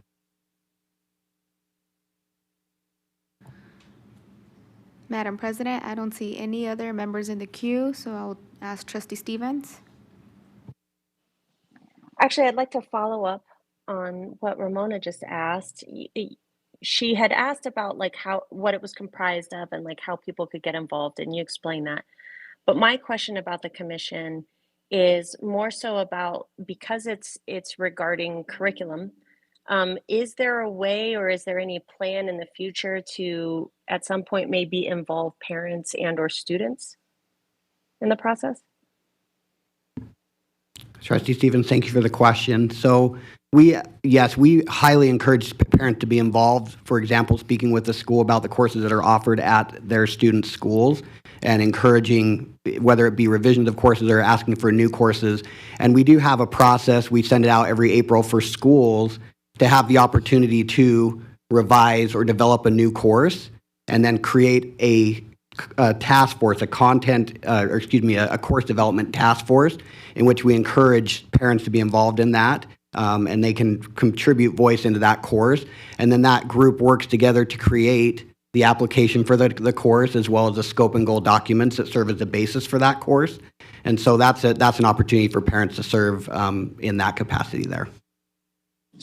Okay, and then just a quick follow-up to that. How do families get that information so that they know that they can be involved in that? Trustee Stevens, thank you for the question. So we, again, highly encourage that the parents, guardians, families, they go to the school, express interest to their site administration, to teachers, and we can certainly help. I do need to say also from the Curriculum Instruction Division and whatever content area they're looking at for that course, we always ensure that we include a content area expert to help that school with that process in creating a new course or suggesting revision to courses that already exist. Okay, thank you. Thank you, Trustee Stevens. Trustee Esparza-Straffigan? Trustee Barron? Oh, okay. Well, thank you very much, Madam Vice President. I have a quick question. What would be a process for a look back for? I'm not sure if it's under if it would actually be under this regulation. Like, for instance, when Ballet Folklorico, which is a wonderful program, we have a course scope and goals. But I can't remember, for a while there was some discussion as to whether it should count for PE or not, PE credit. Now, of course, anyone who's been in any sort of a dance program, maybe even members of the public here, they can attest to how physically challenging it could be to be in a course like that. Matter of fact, we give an exemption for PE for students who are in ROTC. Would this regulation cover the credit evaluation, or is there another mechanism? If there is, Trustee Barone, thank you for the question. If there is an adjustment to the course would follow through the Curriculum Commission. If there is an adjustment to graduation requirements, then that's actually covered in Regulation 5127 on core graduation requirements, where we find that exemption for PE, including Ballet Folklorico. Okay, thank you very much. I appreciate you answering. Thank you, Trustee Barron. Trustee Esparza-Straffigan? I just had a follow-up question. Because of the fact that you have existing members reviewing, and it's been some time, and it seems like it's been ongoing iterations for the courses, if courses are retired, where is that posted for maybe public viewing to see that, and maybe the justification for it? Trustee Esparza-Straffigan, thank you for the question. So we share via the CCSD wire after each curriculum commission. They're held in April and usually September, October, in other words, a spring and a fall commission. Following those commissions, there's a posting of all of the courses that were addressed, approved for whatever revision or new course or retirement was issued. And then in addition to that, we share with at the curriculum administrator meetings. We share that same document and go over those courses where content areas can chime in and provide more information for those curriculum APs as to what those changes are. And certainly school counselors will also get that information at that time to be able to work with their students and parents and ensure that those changes are made as needed to any of those students' coursework that they're working through. Thank you. Trustee Henry? Thank you so much. Thank you for sharing the process for developing a new course. Over the past school year, how many times has that been enacted? Like, has parents come to you all to develop a new course? Trustee Henry, thank you for the question. So just as an example, in our commission in spring 2025, there were 28 new courses, 36 revisions, and 67 retirements. And then in fall 2025, there were 12 new courses, 49 revised courses, and then 96 retired courses. It's more common for the content area experts to really evaluate courses, work with the schools. Some of these, for example, some of these courses are site-specific, so they would work with those schools to ensure, we're not going to make that decision or take it to commission without having that communication and understanding, for example, pulling through Infinite Campus, how many students are taking these courses. So there's a process there that our content area experts work through and submit those applications for those courses. But there are a lot of revisions and retirements that come in each commission. Thank you. And I know that you say that there are 18 members. How diverse is this committee? Trustee Henry, thank you for the question. So this committee, again, is a makeup of commissioners from across the district and trustee districts as well, regions. And we're also looking at the different content area perspectives, so their experiences in teaching or leading curriculum development in different areas. That's certainly part of that process when we're looking at those interest forms that come in. Thank you. Trustee Biasotti? Thank you, Madam Vice President. Regarding those changes to the curriculum that you mentioned, how can parents access that information? Trustee Biasotti, thank you for the question. So again, encouraging that they are working with their schools and their school counselors when their students are, in second. Again, this is focused on secondary course development. So that work in the secondary schools and working towards graduation requirements. And then it's posted in, of course, we see the graduation requirements each year, the brochure that provides any updates that would come along there too. So just looking at that literature and then working with the school counselors and the site administrators. Thank you. And I see our superintendent in the queue. Thank you. I think what several of the trustees have asked is there one location that I'm a parent and I want to participate in a course development? Is there one location that I can go to and offer my support? Thank you for that clarification, Superintendent. Currently, there is not, but as I was listening to Trustee Esparza-Strofagan, I had a couple ideas where within our own curriculum and instruction website, we could be posting those revisions, retirements, and new courses alongside anything else that we're updating, and that would be a very easy fix. I made note of that, and we will ensure we add that to our next commission. Thank you. Trustee Baron? Yes, thank you very much. I do have just one little functional question. How flexible and how nimble will this process be? Just to relate something, when I was working for an outstanding principal, Mr. Bob Chesto, if he's out there listening sometime, I still appreciate him. Mr. Chesto had seen one of our club's presentations. We did a ballet folklorico for the school. He liked it so much. This was in May. By the time the school started again, he had found a teacher he brought in from Arizona, and we had a ballet folklorico program. The very first one in the district, and it has had since its inception. There have been thousands, probably tens of thousands of kids who have been in ballet folklorico programs from all over the district, right? Can you maybe explain the process? Will it be a very difficult process? Will it be something nimble that will allow for creative changes? Something that could actually be even implemented over summer if you have a motivated principal or someone who's motivated enough to bring a new course that will actually flower an entire program. Nimble. Trustee Brown, thank you for the question. So the letter that comes out to schools, or excuse me, the directions for submitting for new courses or revision of courses, it's a one-pager that explains the process really simply, but essentially they're convening a group of at their school, that task force, asking for that help from the content area experts at central office. And there's a Google form where they can just submit an application that just speaks to what they're trying to do with the course. And then they would develop a scope and goal document guide that goes with it. So it's really those two things, the application, scope and goal guide that goes with it. And we have, a template filled out, templates and examples to help them with that process. and those are readily available. So I think it's a nimble process, simple process for submitting those applications.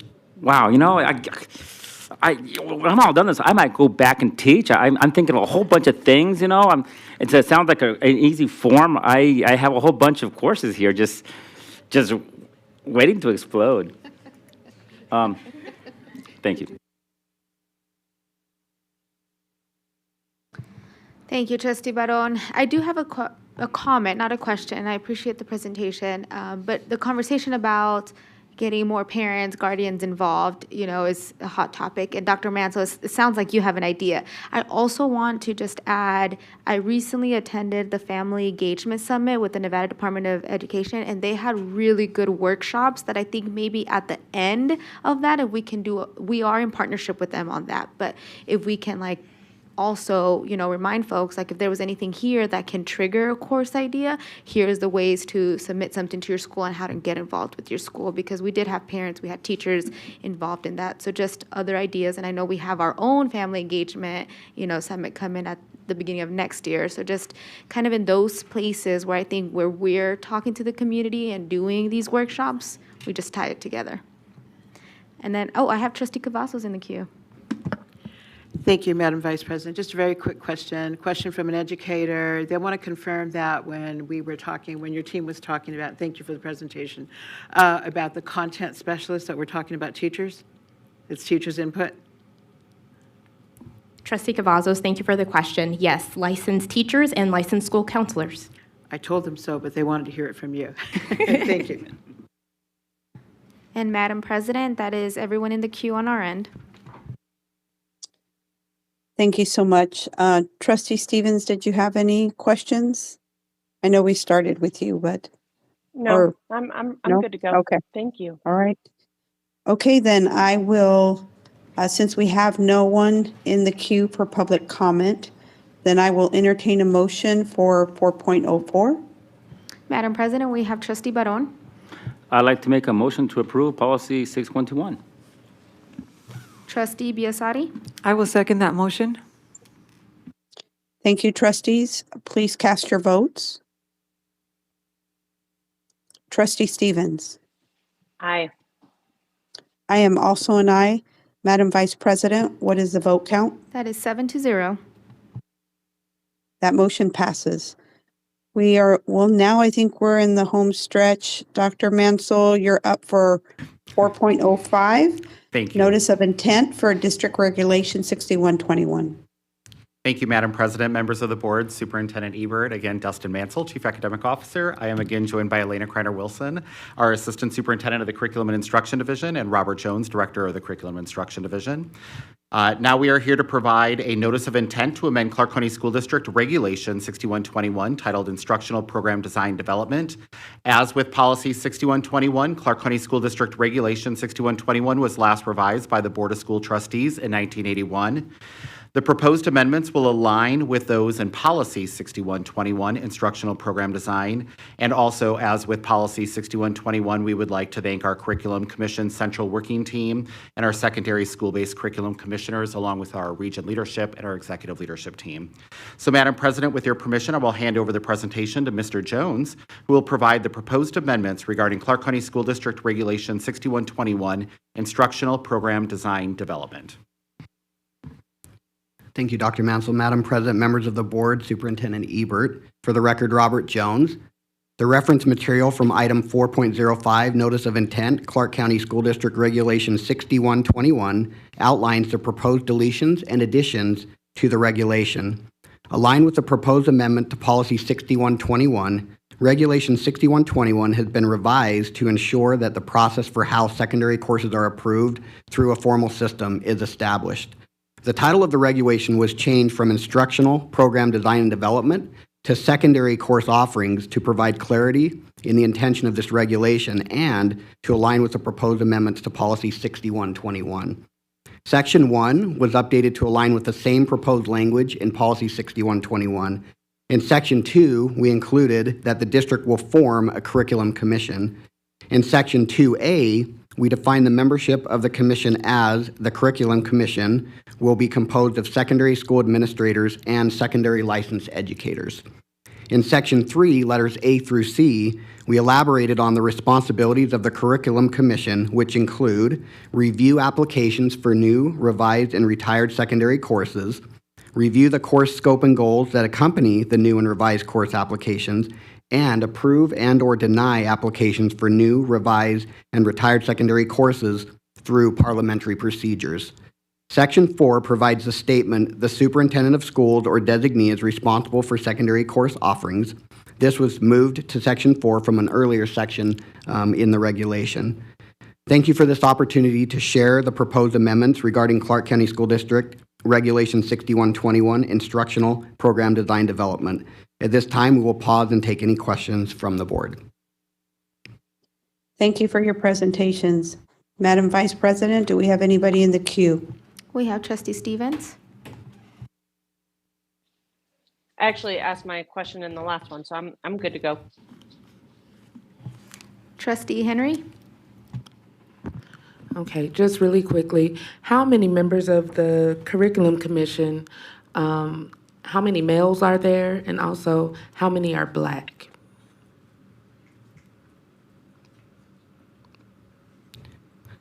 Trustee Henry, I will have to look back and see and get that back to you on the number of each of those two questions you just asked, both in males as well as African American. Thank you, I Or appreciate Black. that. Mhm. Trustee Biasotti. I'm ready to make a motion. Any other members with questions? Okay, Madam President, there is no questions in the queue. And as a reminder, there is no public comment either. So if you are Thank ready. you so much. Yes, we will entertain a motion for 4.05. Trustee Biasotti.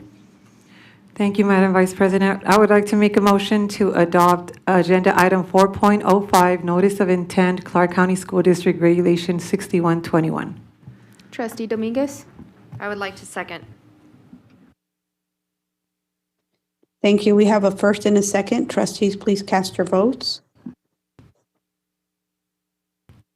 Trustee Stevens. Aye. I am also an aye. Madam Vice President, what is the vote count? That is 7-0. Thank you. That motion passes 7-0. We will now go to 5.00, public comment on items not listed. Is there anyone, Madam Vice President, that did not get a chance to complete a public speaker card? We do have some folks in the room, and we have our team reaching out to them to give them a yellow card.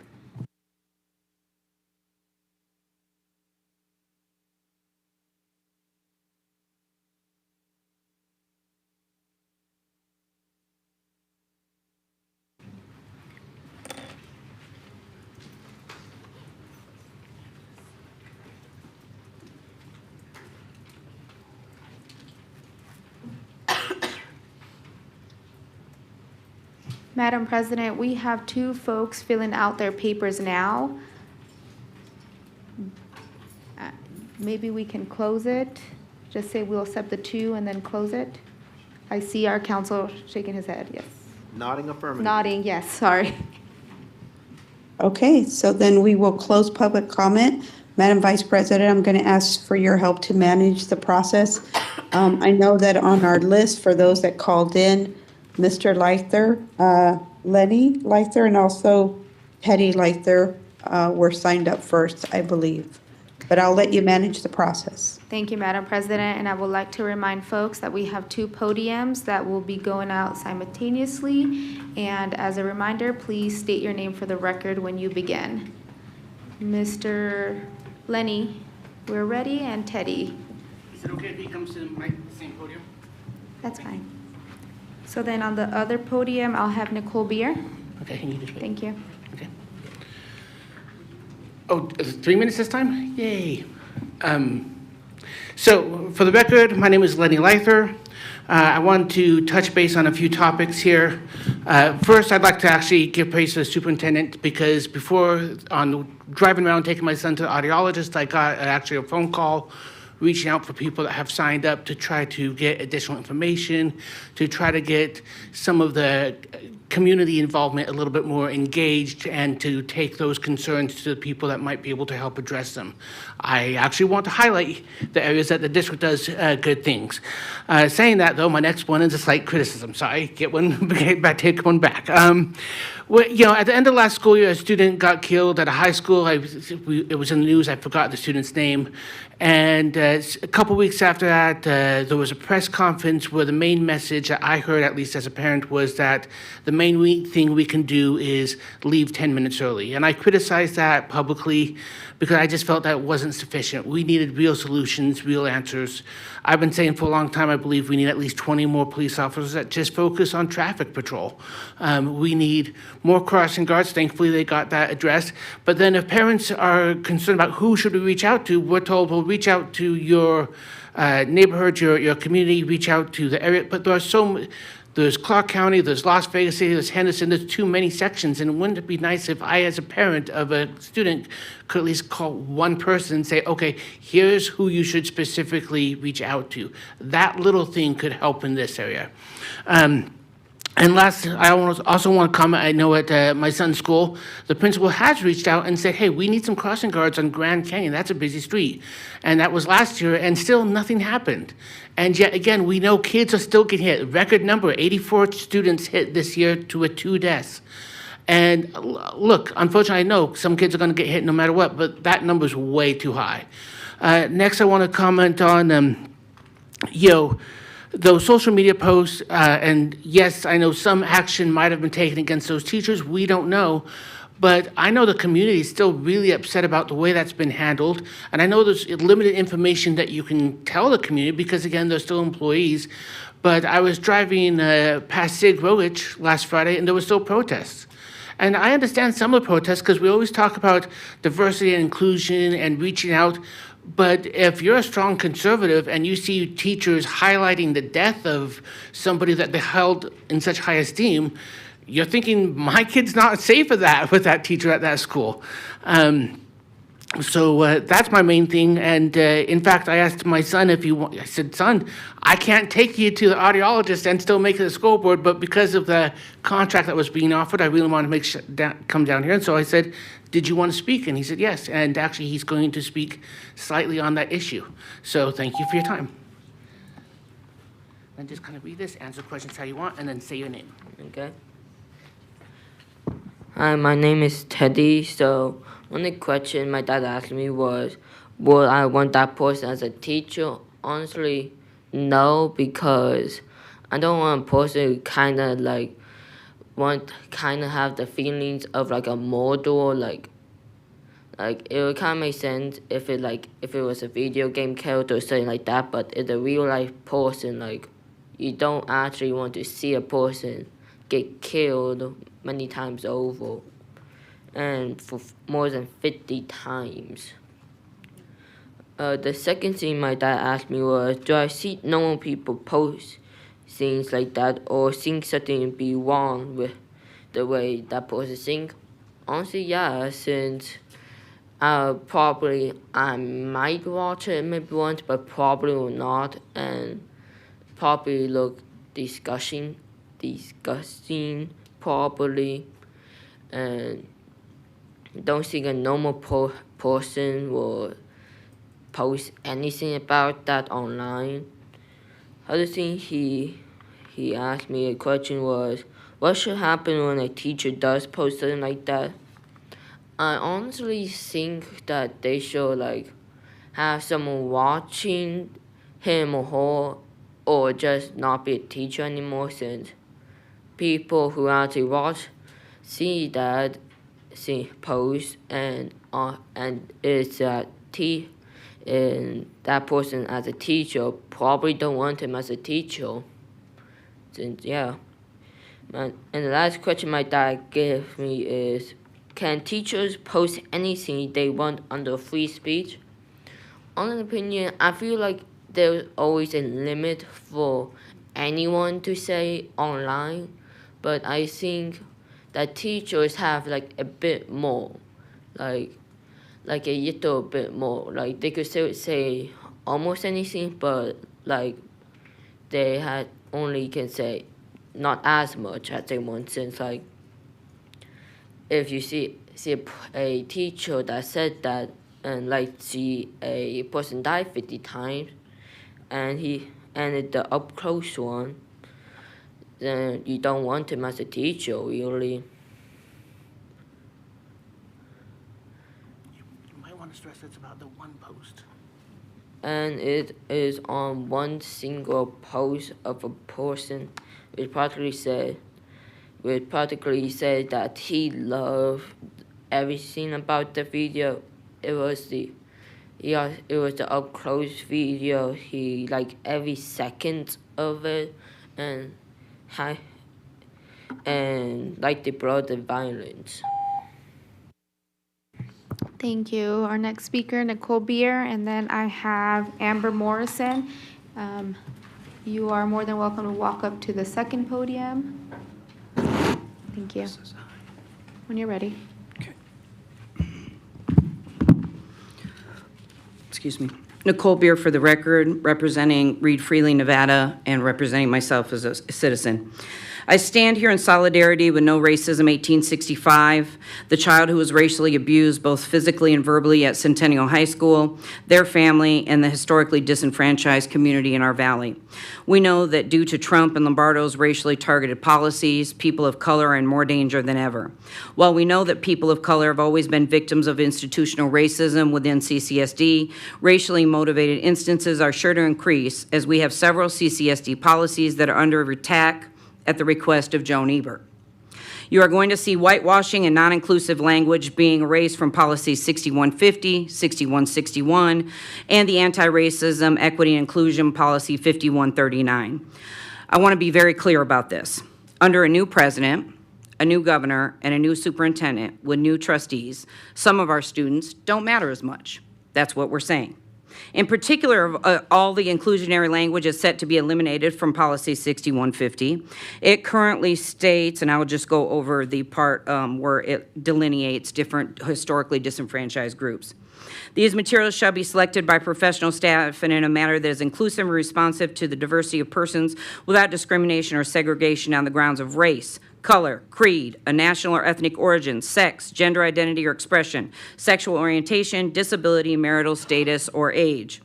The proposed changes will change the wording that Dr. Jara and librarians worked for years to get included. The proposed language deletes all the inclusionary language to the word simply variety, with the lie that that will be more inclusionary. Variety does not let you see yourself and gives no promise of what is included in the word variety. You have a block of votes on the board, so we know it's going to pass. What we don't have is the courage of our new superintendent or those board members to simply admit, as their president does with ease, that they're whitewashing our schools and they support anti-DEI school district policies. 2 years ago this month, Dr. Jara signed a promise to ensure that our libraries and curriculum would remain inclusionary. What a terrible decision his replacement has become.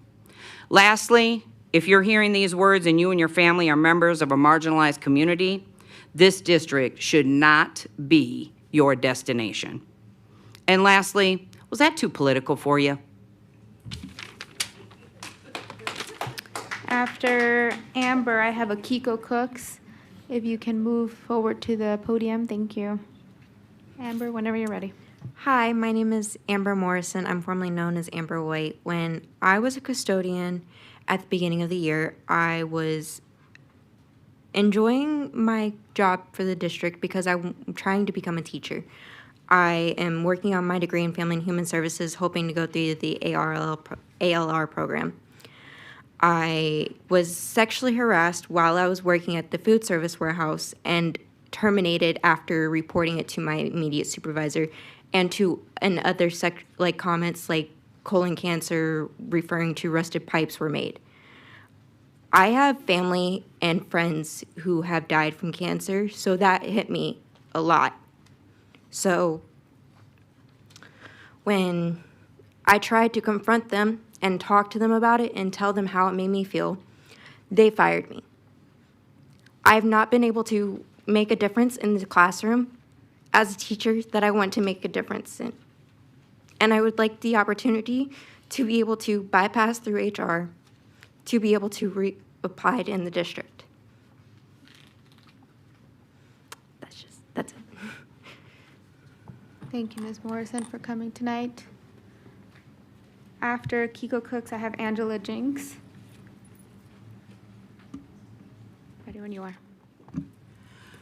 Good evening, Superintendent and Board of Trustees. My name is Akiko Cooks. I am the Executive Director of No Racism in Schools 1865, a grassroots organization based in Las Vegas. On October 6, 2025, at approximately 9:50 a.m., a young Black student at Centennial High School was viciously assaulted. She was charged, she was put in a headlock, she was flipped on her back, she was mounted, and she was repeatedly punched in her face while being called the N-word. No student should ever have to question their safety while attending school. Acts of racism are acts of violence. When bias and hate manifest as physical harm, there must be immediate and decisive accountability. Students who attack others, especially on the basis of race, should not remain in our schools. We are calling for a full, transparent investigation by the Clark County School District, disciplinary action against those responsible, and comprehensive support for the student who endured the trauma. The victim deserves justice, protection, and a community that firmly stands behind her. CCSD has a moral and legal obligation to protect Black students and all students of color from racist violence and harassment. Every student deserves an educational environment grounded in safety, equity, and respect. Our message is very clear. Racism has no place in our schools, violence has no place in our schools, and silence is not an option from anyone, especially on this board. We stand in solidarity with the student, her family, and the broader community demanding justice and lasting change. Protect our students, hold predators accountable, dismantle racism starting in our schools. Each and every one of you received a list of demands with pictures of the victim and her injuries, as well as the student statement, and I also printed copies for everyone that I will leave for you. Thank you. Thank you. Ready when you are. Let me just call for our next speaker, Teresa Yancey Benson. Good evening. My name is Angela Jinks, and I am here today as a grandmother, a woman who loved her family deeply and who trusted that when my granddaughter walked into school, she would be safe. I never imagined we would be standing here because she was racially assaulted on campus, and even worse, left to feel unprotected, unheard in a place that is supposed to care for her. This isn't just about what happened that day, it's about what happened after. The silence, the confusion, the lack of urgency, and the feeling that we as a family have had to fight for basic answers. A child should never have to carry the weight of a trauma that happened at school. And a family should never have to beg the system for accountability. I am here to say that it is not okay. I want to make it clear what we expect going forward. Accountability and transparency. We deserve full and honest explanations of what actions were taken after this assault. Who was notified, when and how this situation was handled? Real safety measures. I want to know what is being done to make sure another child doesn't go through this. What changes are going to be made on the campus to make our children feel safer? Support for my granddaughter. She's a young girl who deserves to feel seen, believed, and protected. She should not have to return to school feeling alone. She deserves counseling, support, and assurance that the school stands with her. Respectful and timely communication. Families should not have to chase down answers in moments of crisis.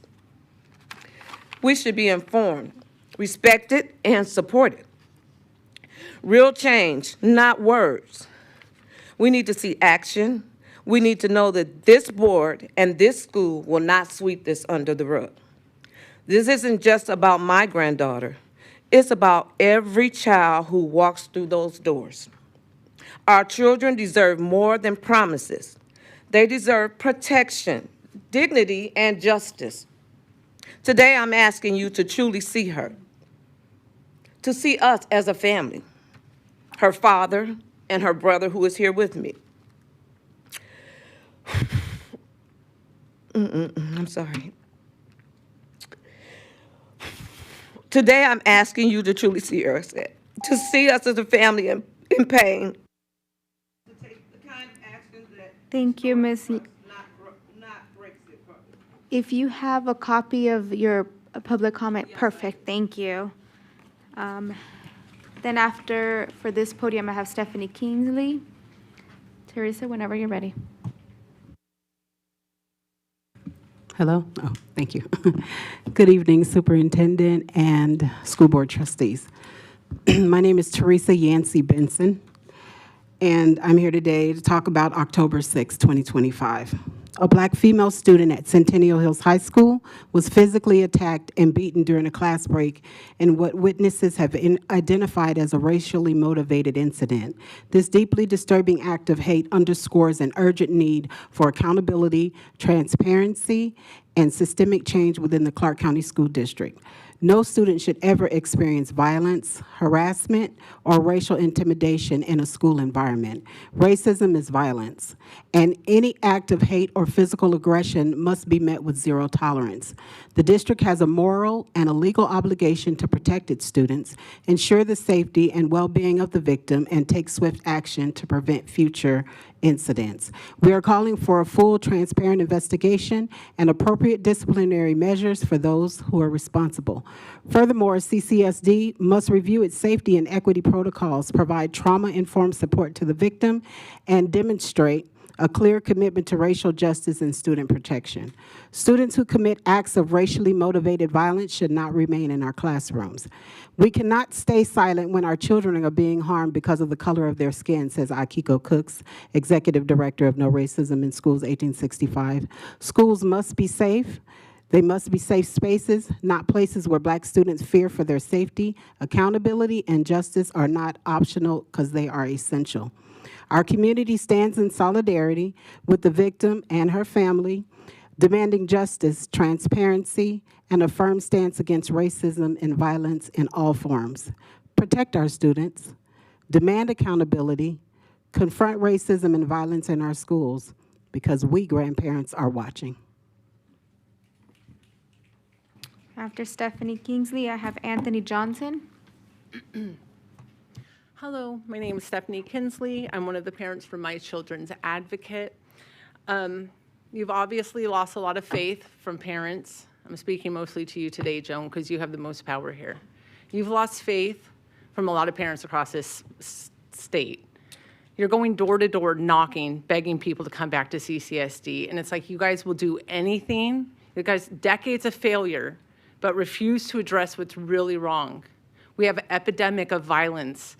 I'll agree with them, except it's not just the Black and brown children we need to keep care of. It's all the children. I think that's where we're going wrong. We're seeing each other's colors instead of remembering we're all made by God and we're all Americans. And I know this might upset one of your trustees who's not a fan of Christianity, but when does things get worse? When you're scared to introduce kids to Christianity, but things only get better when we get Christian values involved. The reason our schools are full of violence is we have broken home epidemic. So a lot of these violent kids are coming from a violent home. We got to address that first. So we should be holding the parents accountable for their violent children in the schools. Second, we have some awful teachers in the school that you got to get rid of. People who are openly violent and glorify violence, those aren't people who should be around kids, and you know that. And you know that if you're out door-to-door knocking, you know these people, we don't want these people around our children. And you know that. You wouldn't want these people around your kids. I do have to say thank you to Joan before my time runs out. Stephanie, thank you I paused your time. Just as a reminder, you have to address the whole board, please. Okay. But thank you to the only person who was able to open up the books. So thank you, so that parents can see what the books are in the schools. Because I guarantee you, when I'm out in the public and I show the hard copies of the books to these parents, they freak out. And that's why you're going door to door knocking to beg people to come back. So instead of having the bigotries of low expectations, which we have to address, the fact that we don't punish kids if they're certain colors, the reason we say like they can't get to school on time, it's not because of race, it's because of broken homes. And it's a broken school system that's allowing this. So when you see these kids coming in, whether they're violent or trans, we know something's going wrong in the home, where these children have a broken home. These broken kids come from broken homes. So get the parents involved, but you have to hold a higher standard at the school. It starts with you guys. You have to get these gross teachers out.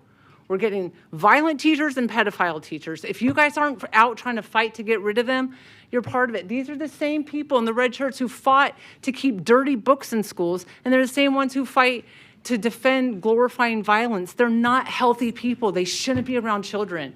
None of you would allow these people to babysit. Stephanie, as a reminder, the board, not the people in the audience. I'm saying, you would never let these memes watch your kids. After Anthony Johnson, I have Kenneth Wilson. If you can come to the other podium, please.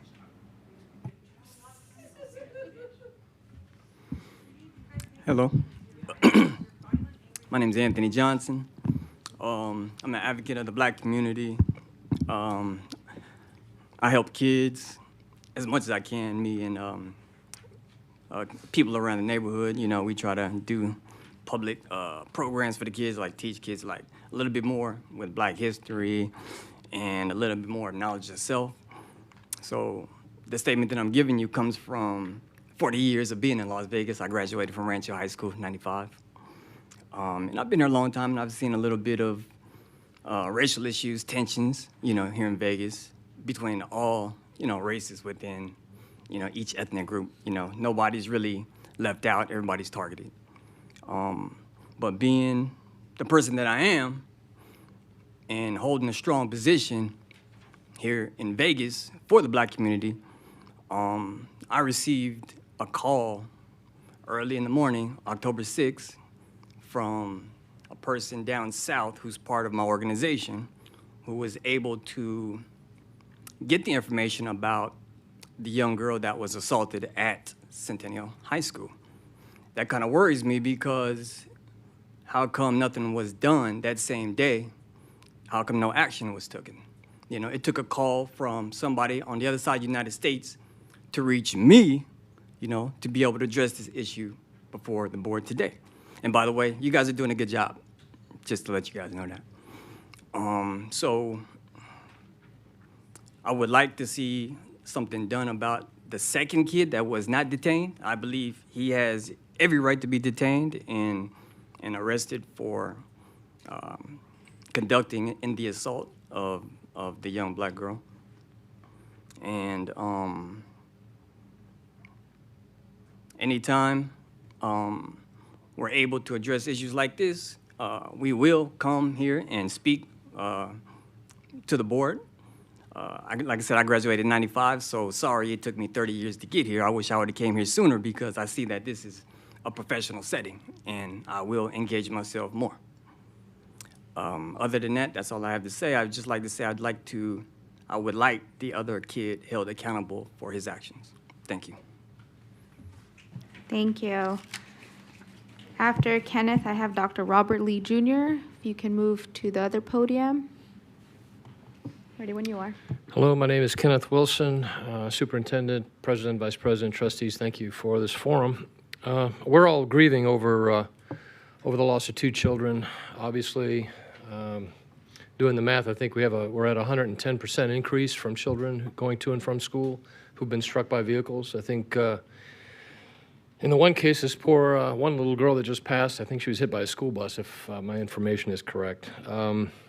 But I believe that was on school campus. I could be wrong. I realize this is a priority for all of you. Many of you obviously have children that are in school. I have 3, And I have a suggestion, just a suggestion. Currently, there is a 2-mile restriction for students.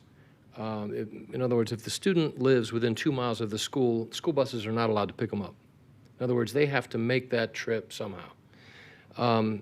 My suggestion is this. Both of the children who lost their lives were 12 years and younger.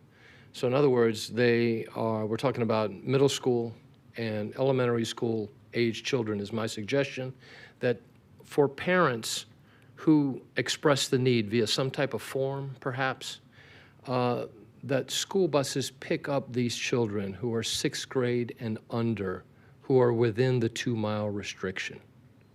Now, that wouldn't apply to everyone. That would apply simply to parents who say maybe they're a single parent who have a need.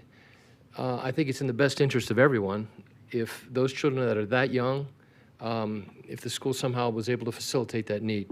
My other suggestion might be, you know, when there's so many vehicles on school campuses where parents are now dropping off kids and kids are coming, and then a lot of other kids who are within that 2-mile radius, they have to make their way somehow. A lot of them are riding bikes. And again, that young girl was riding a bike, I believe, at the time. Perhaps one more school crossing guard, but actually who is on campus, can facilitate the egress and ingress of bikes leaving the school campuses. I mean, maybe that's an individual school policy, maybe a letter to the principal perhaps, saying, look, let's make sure that children who are leaving the school on bikes or some type of other transportation, that they're leaving in a safe manner, at least off of the campus, just for them to perhaps review their policy. So just a couple of suggestions. I know that there's a cost involved with more buses, but you know, a few more buses or a couple of more stops might be better than a couple of funerals or more hospitals. So it's just my suggestion. Anyway, I love what y'all are doing, and so God bless y'all. Thank you. Thank you. And then I have Sarah Comroe. Go ahead, Dr. Robert Lee, Jr. Good evening. Thank you for this opportunity. I came here not intending to speak, but the opportunity was offered, so I took it.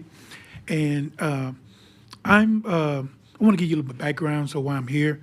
I grew up across state line, Compton, California, went to school, and wanted to be a teacher. Never thought it would happen. I got recruited impromptu to go to Missouri to play football, and I wasn't going to do that, and I took the card, put it in my pocket. Well, my mom took the card and called the people and said, you're going to Missouri. So I went from Compton to Missouri, and I got back here 2 Saturdays ago.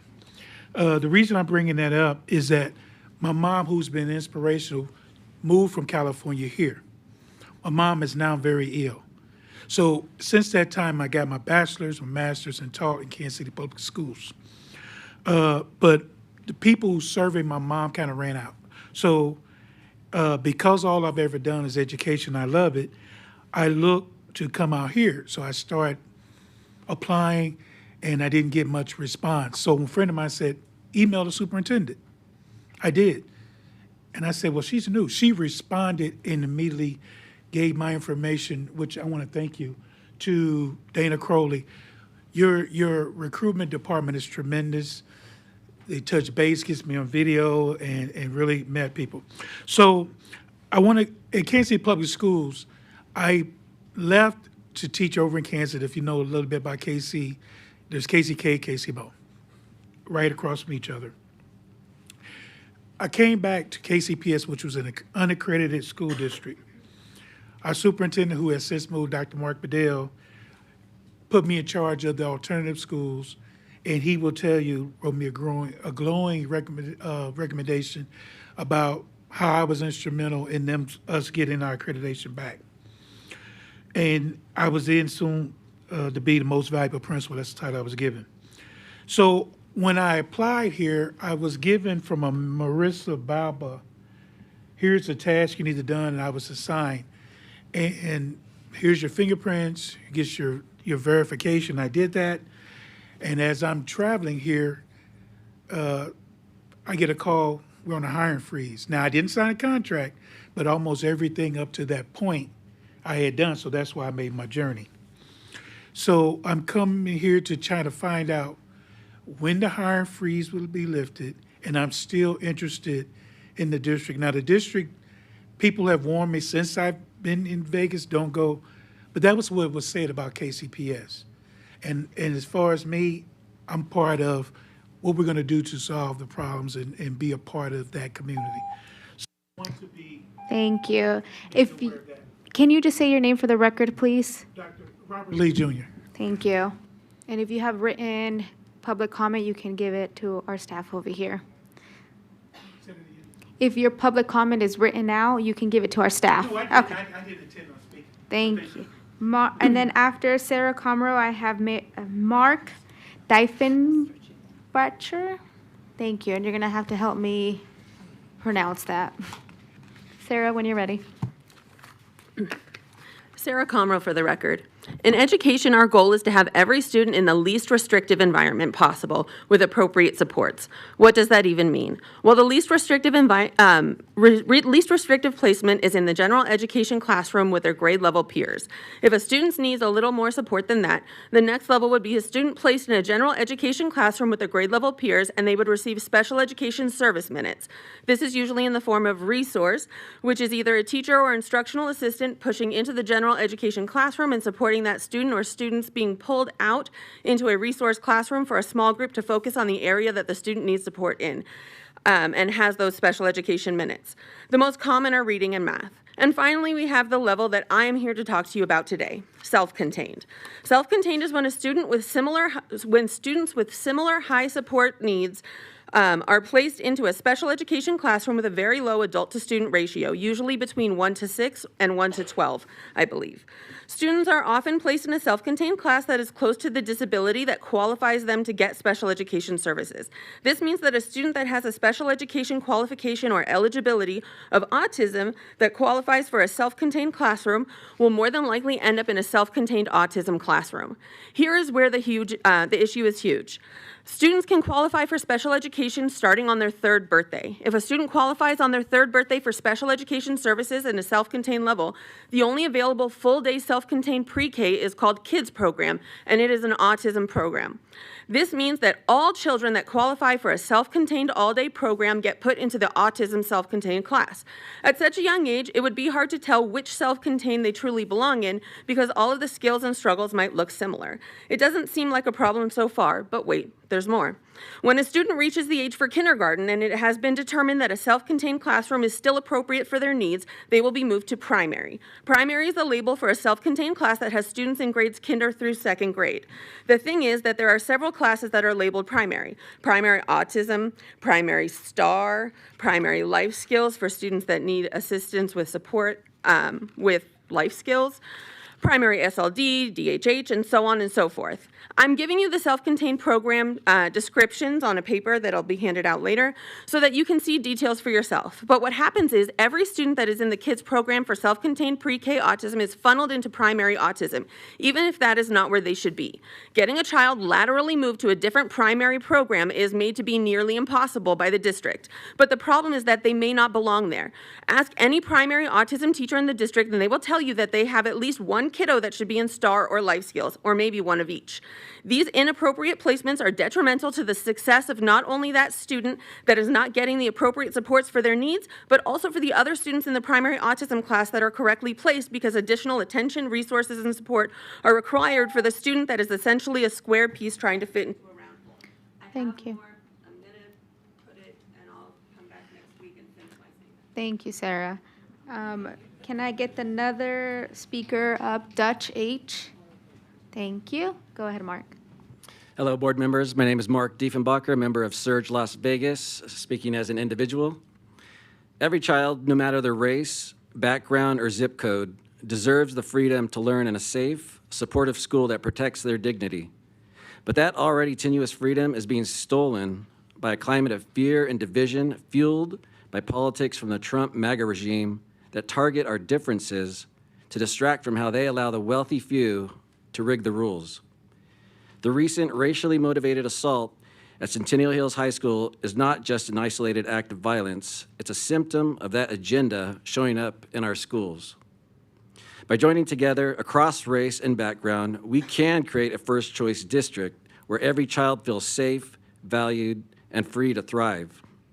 Those here today and the broader community stand with the directly impacted family and with No Racism in Schools 1865 as they call attention to CCSD's responsibility under Regulations 5137 and 5139 to ensure student safety and fairness. Thank you. Thank you. After Dutch, I have Xander. Go ahead. I start? Okay. Hello, my name is Dutch Harbor. I am here as a veteran, a concerned citizen, and a member of the community.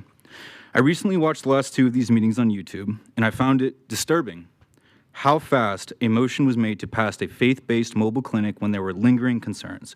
Concerns regarding how they plan to educate the side effects of vaccines,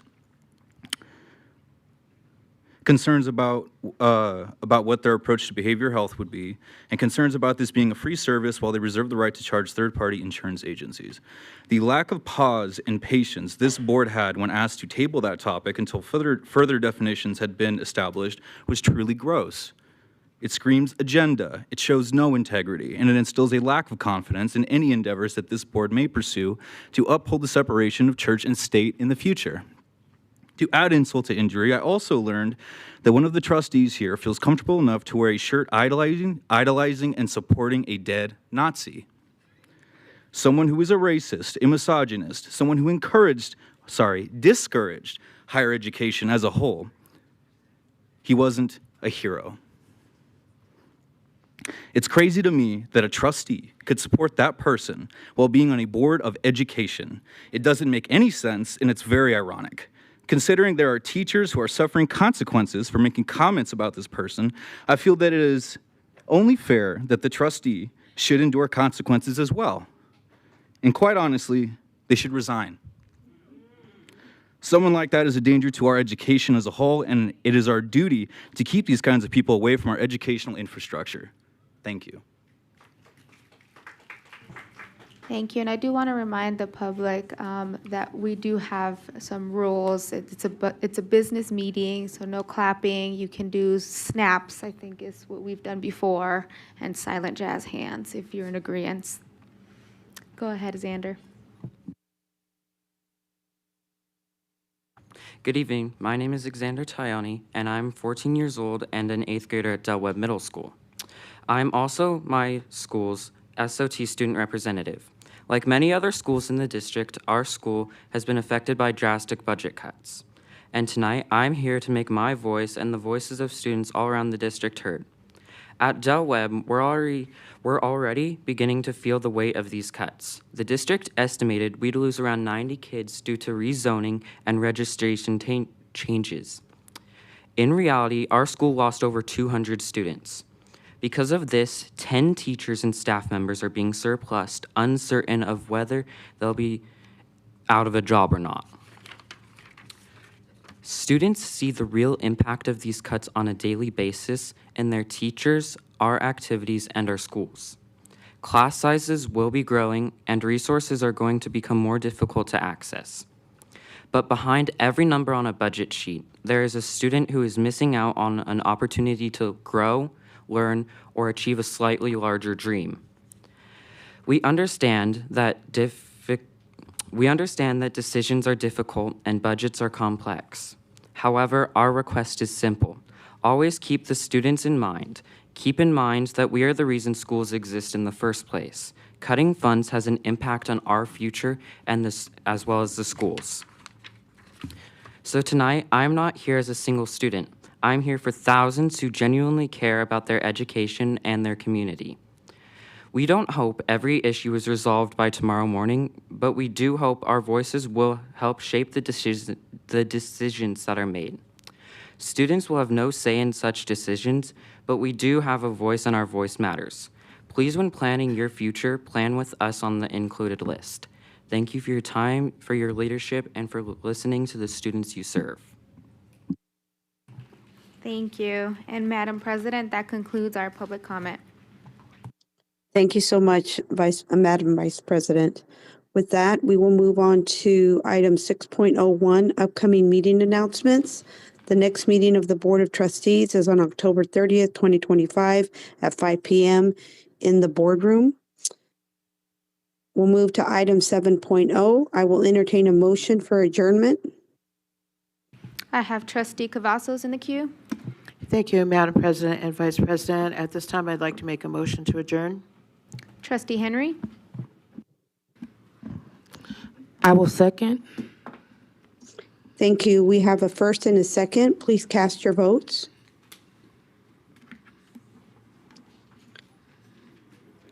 Madam Vice President, I vote aye. What is the total count? That is 6-0.